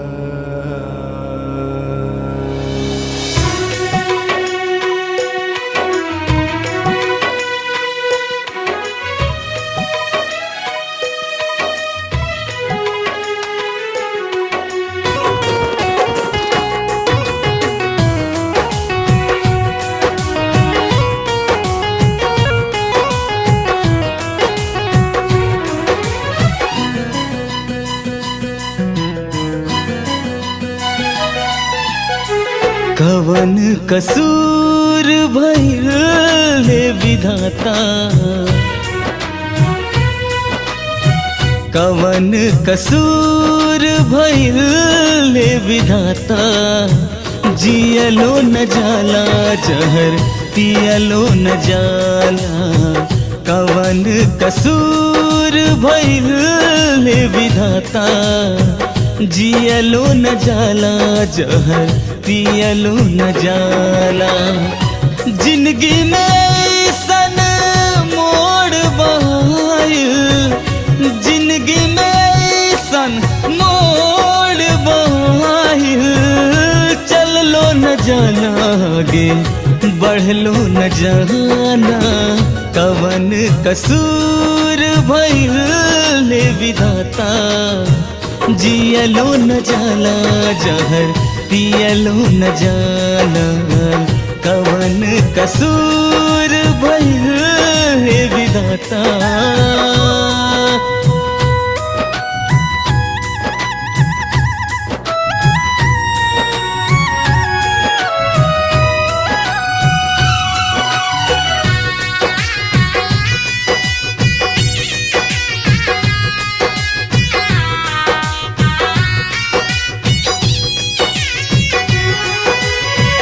केकरा से कही हम दिल के दर्दिया रही रही टीस उठावे हो केकरा से कही हम दिल के दर्दिया रही रही टीस उठावे हो रीत प्रीतिया के कैसे बचाई कुछ हो समझ ना आवे हो झर झर बरसे अखियां से लोरावा झर झर बरसे अखियां से लोरावा कहलो न जाना दुख सहलो न जाना कवन कसूर भइल हे विधाता जियलो न जाना जहर पियलो न जाना कवन कसूर भइल हे विधाता अंजलि हाँ कहाँ जाते रहो हम मॉल जाता नहीं हमरे ढेर सारा शॉपिंग करे के बा कौन चीज के हेलो हम माई बने वाला बानी रउआ के तो कोनो फिक्रे नहीं खे हमके तो लागता रउआ खुश भी नहीं की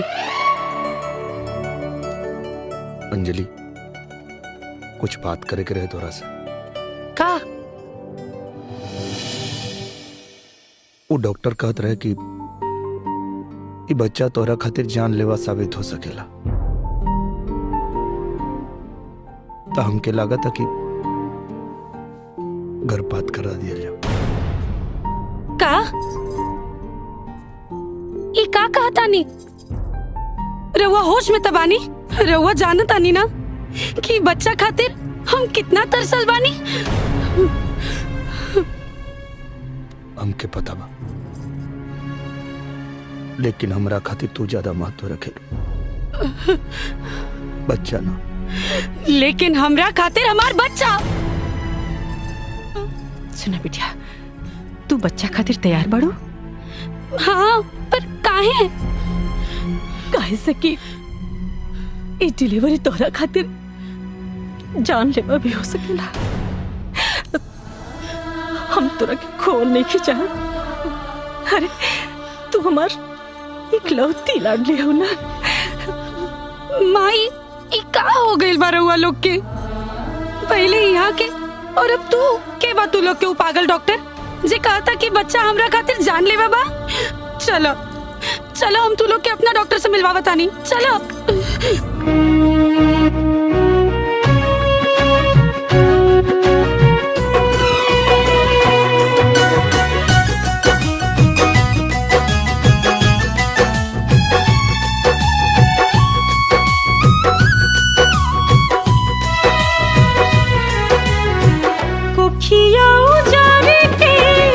बगिया के जारे के लेके सुगन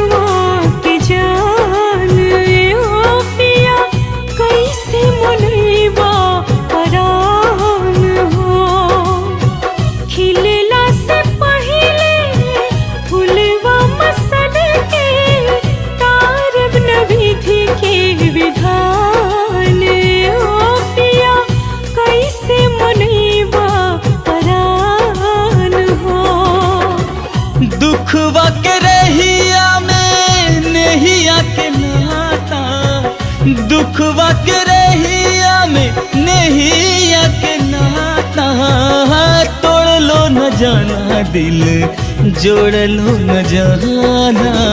कवन कसूर भइल विधाता, जियलो न जाला जहर पियलो न जाला। कवन कसूर भइल विधाता, जियलो न जाला जहर पियलो न जाला।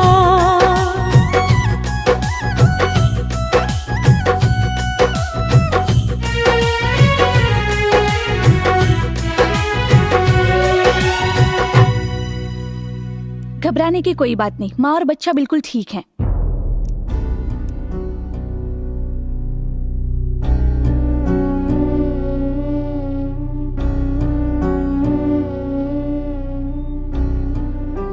हमरा के आपके जैसा नहीं एकदम सुंदर लड़का चाहिए। हमरा के तोहरे जैसे एगो सुंदर बेटी चाहिए, बस ओकर आंख हमरे जैसे होके के चाहिए। हम माई बने वाले मानी।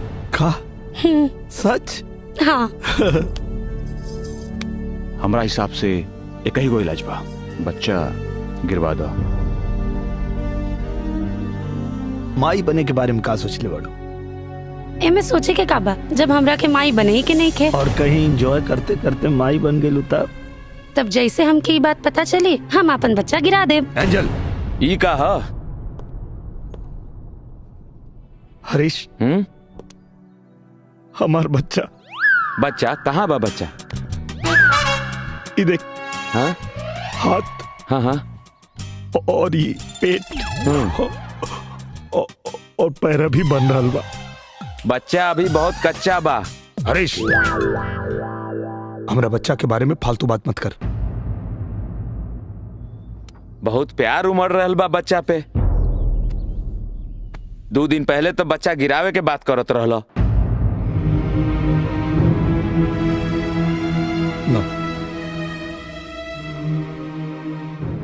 हमसे ही अपराध ना हो। ये हमार बच्चा और ये जिंदा बा। हम एकरा मासूम दिल के धड़कन सुन ले बानी यार। धक धक धक धक धक धक। और तू हमरे बच्चा गिरावे की बात करता रे यार। अरे आइडिया तो तहारे ना रहे। खैर कौनो बात ना। अब ई बतावा कि आगे का करे के बा? पता ना यार। तो सबसे पहले अपन बच्चा के अपन मेहरारू से बचावा।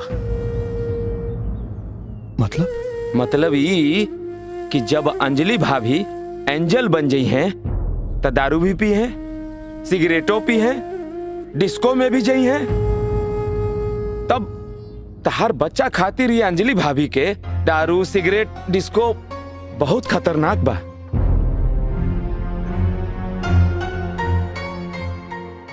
कुछ करे के पड़ी यार।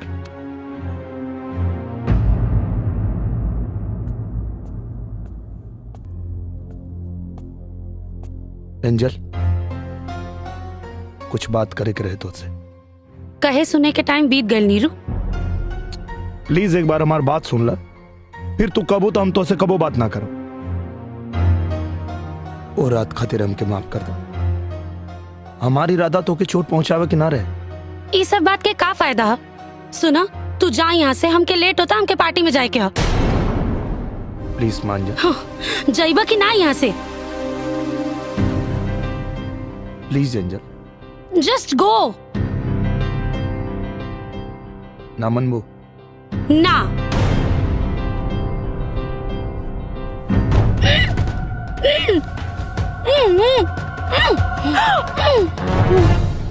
ये क्या करता नहीं? ये सब कहा? अरे अरे खिड़की का बंद कर दे। खिड़की खोली। दामाद जी, दामाद जी, दामाद जी, दामाद जी। अरे दामाद जी बात तो सुने। अरे बेटा जी अंजलि के बंद कहीं नहीं है। अरे अंजलि के ना, एंजल के बेहोश के नहीं। केहू के भी, लेकिन बेहोश काहे कहीं नहीं है। मजबूरी बा, एकरा अलावा कोनो रास्ता नहीं के बच्चा के बचावे के। बेटा जी ऐसे कितना दिन तक चले? जब तक कोनो उपाय ना निकल जाए। बस आप इतना ध्यान रखिए, जब तक एंजल अंजलि ना बन जाए आप दरवाजा मत खोलो। उठले के बाद अगर वो हमसे पूछी कि हमरा के दरवाजा में कहे बंद कैले रहलो तो हम का जवाब दे? कोनो बहाना बना दिया, वैसे उनके कुछ याद ना रहला। ठीक है बेटा जी, कोनो उपाय जल्दी से लगाई, कुछ करी, कुछ करी।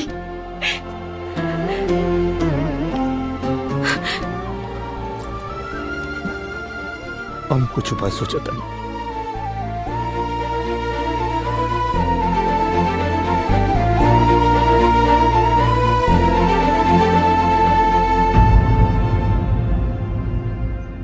यार अब अगर हम एंजल के सामने पड़म ना तो वो हमके जान से मार दी। लेकिन उनकरा के बेहोश करे के का जरूरत रहे? अरे यार तू ही काले रले। एंजल जब पब जाई, दारू पी, सिगरेट पी, अब उनके रोके के कोनो आइडिया हमरा समझ में ना आई। अब जो नाइल तो उन कर देनी। वो सब तो ठीक बा, लेकिन अब आगे का कही जाओ? अंजलि भाभी पे नजर के राखी? हम तो नहीं रख सका, काहे कि वो हमके जहां पाई वहीं जान से मार दी।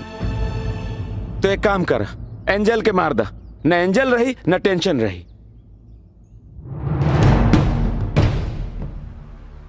सही कहता रे तू। का एंजल के मार देता नहीं? एंजल के मार देता नहीं? अरे अरे एंजल मर जाई तो अंजलि भाभी भी मर जाई हैं। भुला गईला कि दोनों एक ही बा ना। अंजलि और एंजल एक नहीं के। अंजलि सच बा और एंजल झूठ। एंजल के झूठा मर्डर करेगे, नकली मर्डर। का नकली मर्डर? हाँ, नकली मर्डर।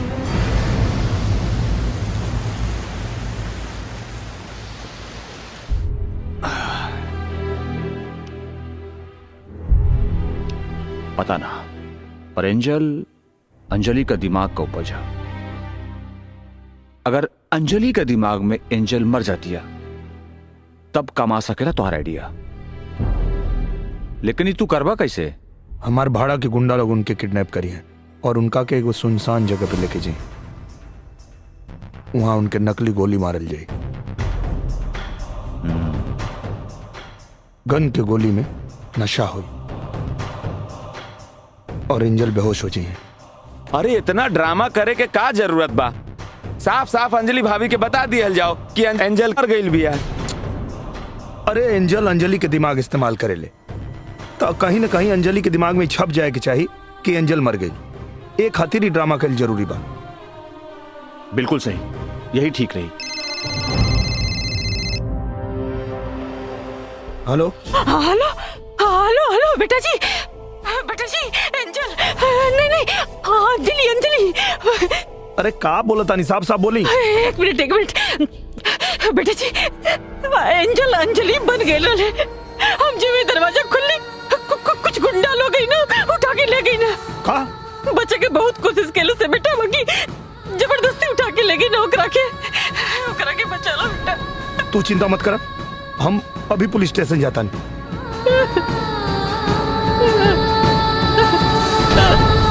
अरे मेरे भाई जल्दी से ठीक कर रे। ए देवा, कहाँ फंस गया मैं? अरे मैं भी बीमार, गाड़ी भी बीमार, हालत खराब हो गई रे देवा। गाड़ी की भी और मेरी भी। मैं क्या करूं देवा? ऐसी जगह पे मेरी ड्यूटी रखा है, कुछ समझ में नहीं आ रहा मेरे। डॉक्टर बच्चन साहब। डॉक्टर बच्चन? अरे अच्छा हुआ आप आ गए। देखो ना, हम तो बीमार है ही, अब साथ में गाड़ी भी बीमार हो गई। खैर गाड़ी का छोड़िए, हमें ठीक करिए। अरे सर, मेरी वाइफ किडनैप हो गई है सर। क्या बात कर रहे हैं डॉक्टर साहब? भाभी जी तो कुछ देर पहले टैक्सी में कुछ लोगों के साथ यहाँ से गई और हमने भाभी जी का चेहरा देखकर गाड़ी चेक भी नहीं किया और यहाँ से जाने दिया। अरे सर, वही लोग तो किडनैप किए हैं। क्या वो लोग किडनैपर थे? ओ, अगर वो लोग किडनैपर है तो मैं भी इंस्पेक्टर हूँ। मुझे पता है वो लोग भाभी जी को कहाँ लेके गए होंगे।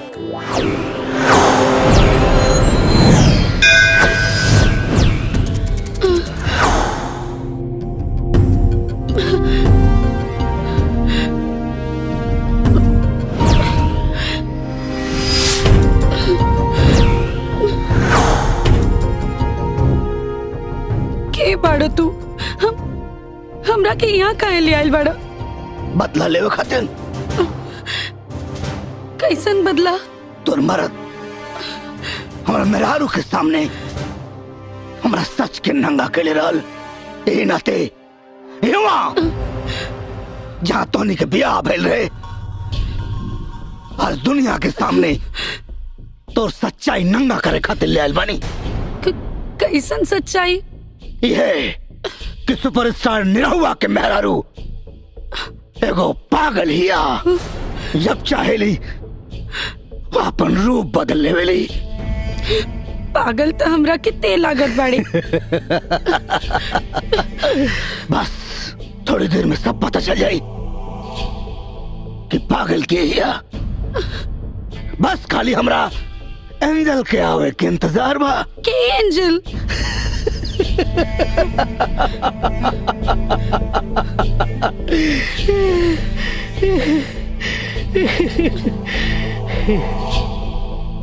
अब पूरी दुनिया के साथ साथ तोरा भी पता चल जाएगी तो सच्चाई का बा। मास्टर!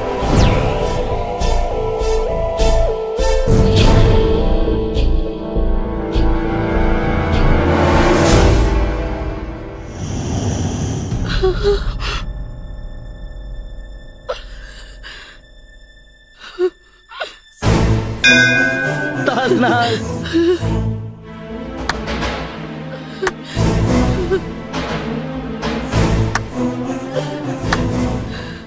वाह वाह रे हमार पगली स्टूडेंट, वाह तू तो निहायती अब जवान और खूबसूरत लगत आरू हो। एगो बात कही, कमाल के लगत आरू। अब तो तू कली से फूल खिल गई बड़ हो। फूल बहुत मजा आई।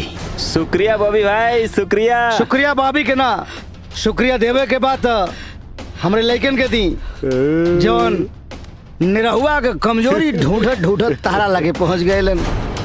शुक्रिया भाई लोग, शुक्रिया शुक्रिया। ए मास्टर जी, थैंक यू से काम ना चली। अच्छा फिर हमरो खातिर कुछ करा। काम चल जाई क्या एकरा से? चली ना दौड़ी। एकरा पीछे तो हम बहुत दिन से पड़ल बानी। ठीक बा, पहले हमके एकरा से निपट लेवे था, फिर तू लगन भी। ठीक बा? मास्टर मैंने बहुत कमीना हुआ। साक्षात देवी जी के मंदिर में एगो देवी समान लड़की के वस्त्र हरण। बॉबी इतना भी बड़ा कमीना नहीं है। तो ठीक बा, मंदिर से हम बाहर जाता नहीं। ले जाए। चल चल बाहर, चल चल चल बाहर। जय श्री मास्टर।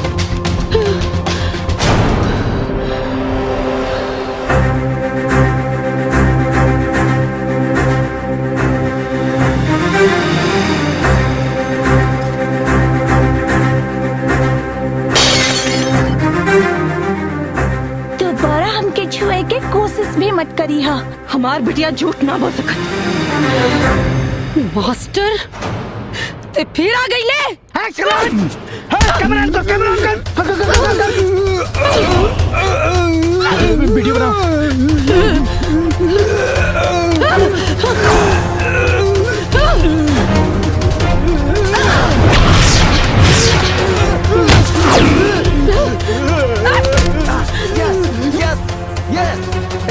रोक मत रोक मत रोक मत। मार दे मार दे मार दे मार दे मार दे मार दे।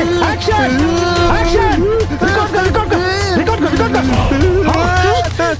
रॉकेट जिंदा ना छोड़ो। काले रानी ना, काले रानी ना, वापस मत आई है।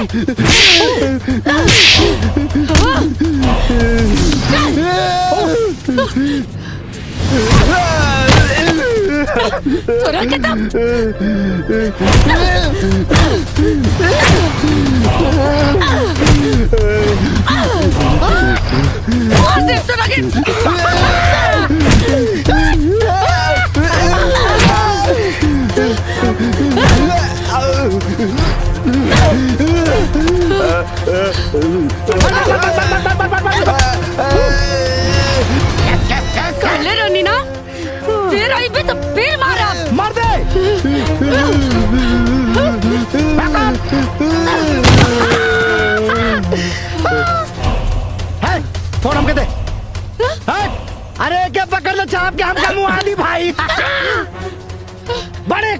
का चीज मिलल बा। आओ बेटा, पूरी दुनिया के दिखाई तो सच्चाई, नंगा करके छोड़ो।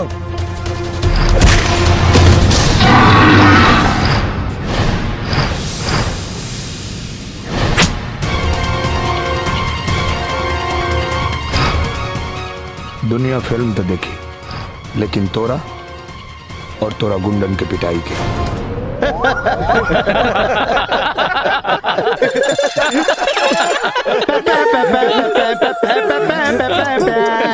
दुल्हन रहे बीमार, अरे दुल्हन रहे बीमार, निरहुआ निरहुआ निरहुआ सटल रहे, मंगल चाहे सोमार जाके डटल रहे, अरे दुल्हन रहे बीमार, निरहुआ सटल रहे। बाकी एक बात याद रखिया, हम और हमारी गुंडा पार्टी तोहरा लड़की से सटे ना दे। शायद तोरा के पता नहीं के कि निरहुआ खाली सटल ना डटल भी रहेला। डॉक्टर साहब ज्यादा जोश में मत आइए, ये लोग बहुत ज्यादा है और हम लोग बहुत ज्यादा कम है। मेरी फोर्स का इंतजार कीजिए, बस आती होगी। बुबली जी, ना ही ये डॉक्टर साहब हैं और ना ही आप बीमार हैं, ओके? ये डॉक्टर साहब नहीं है, फिर कौन है? अरे ये भोजपुरी के सुपरस्टार दिनेश लाल यादव जी हैं।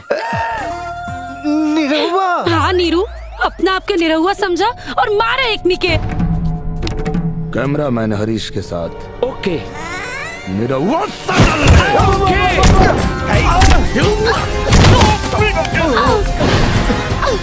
अरे भाभी जी संभल के।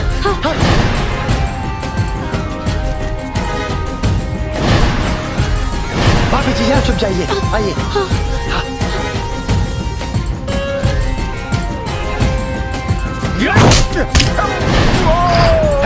क्या बात है?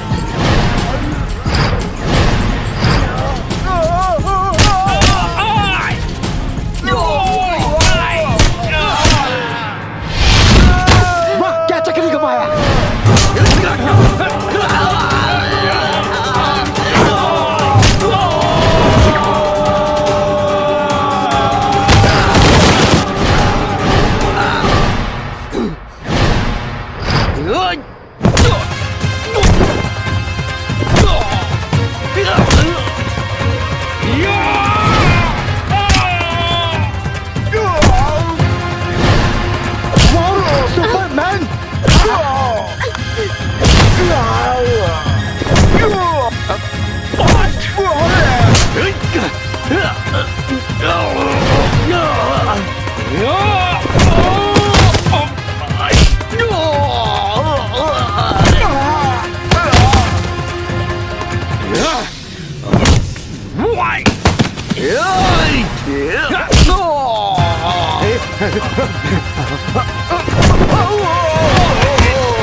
आज दुनिया के सामने तो सच्चाई नंगा करे खातिर ले आइल बानी।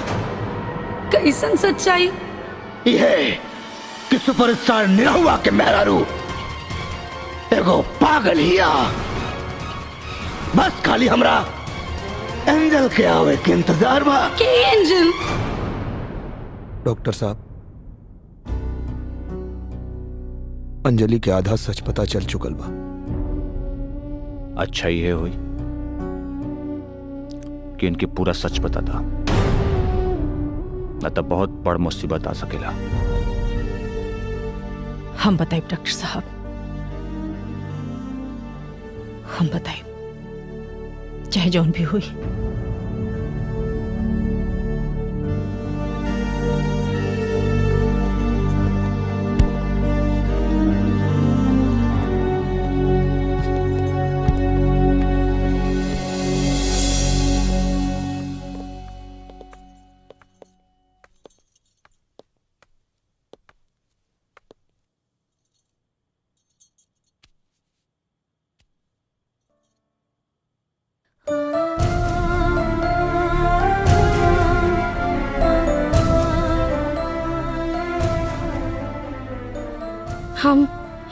हम यहाँ कैसे? वो तोरा के कुछ गुंडा लोग किडनैप कर ले रहे। तोरा के बचाव में चोट लग गई। हम माई? हाँ, बच्चा एकदम ठीक बा। और मास्टर? वो तो मर गई। हाँ,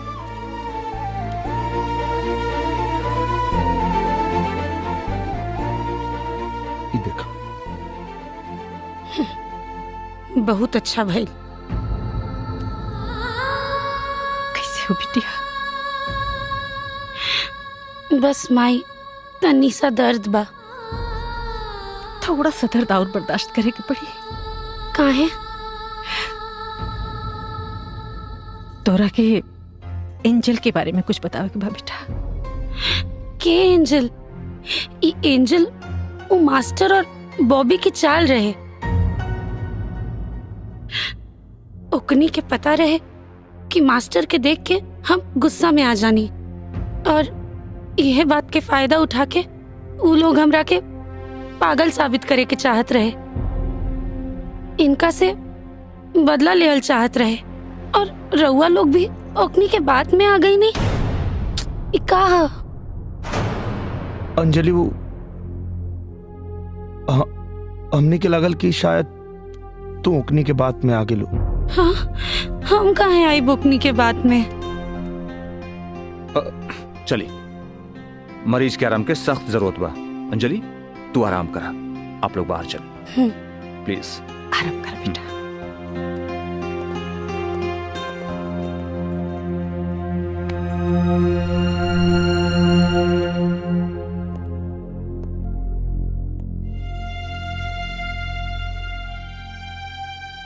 डॉक्टर साहब, आज तो हमने के सच छुपा लेने जा, लेकिन एक न एक दिन तो अंजलि की सच्चाई बतावे के पड़ी ना। एक जरूरत कब्बो ना पड़ी। काहे?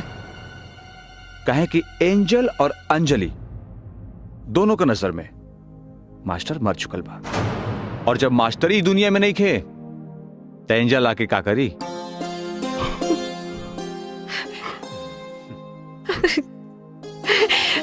बेटा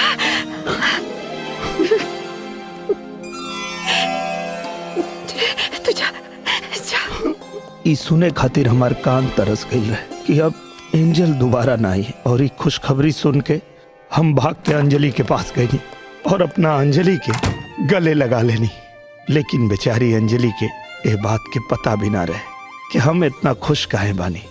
एंजल दोबारा वापस ना आईली, और हम चैन की नींद सुते लगनी। लेकिन शायद चैन की नींद सुतल अभी भी हमरे नसीब में ना रहे, काहे कि हमारा घर में एक नन्ही परी आ गई बिया, जोना के नाम हम एंजल रख ले हैं। और हमार डबल ड्यूटी फिर शुरू हो गई, अपना बीवी अंजलि के और हमार नन्ही परी एंजल के। एक बार फिर से दुल्ही रहे बीमार, निरहुआ सटल रहे।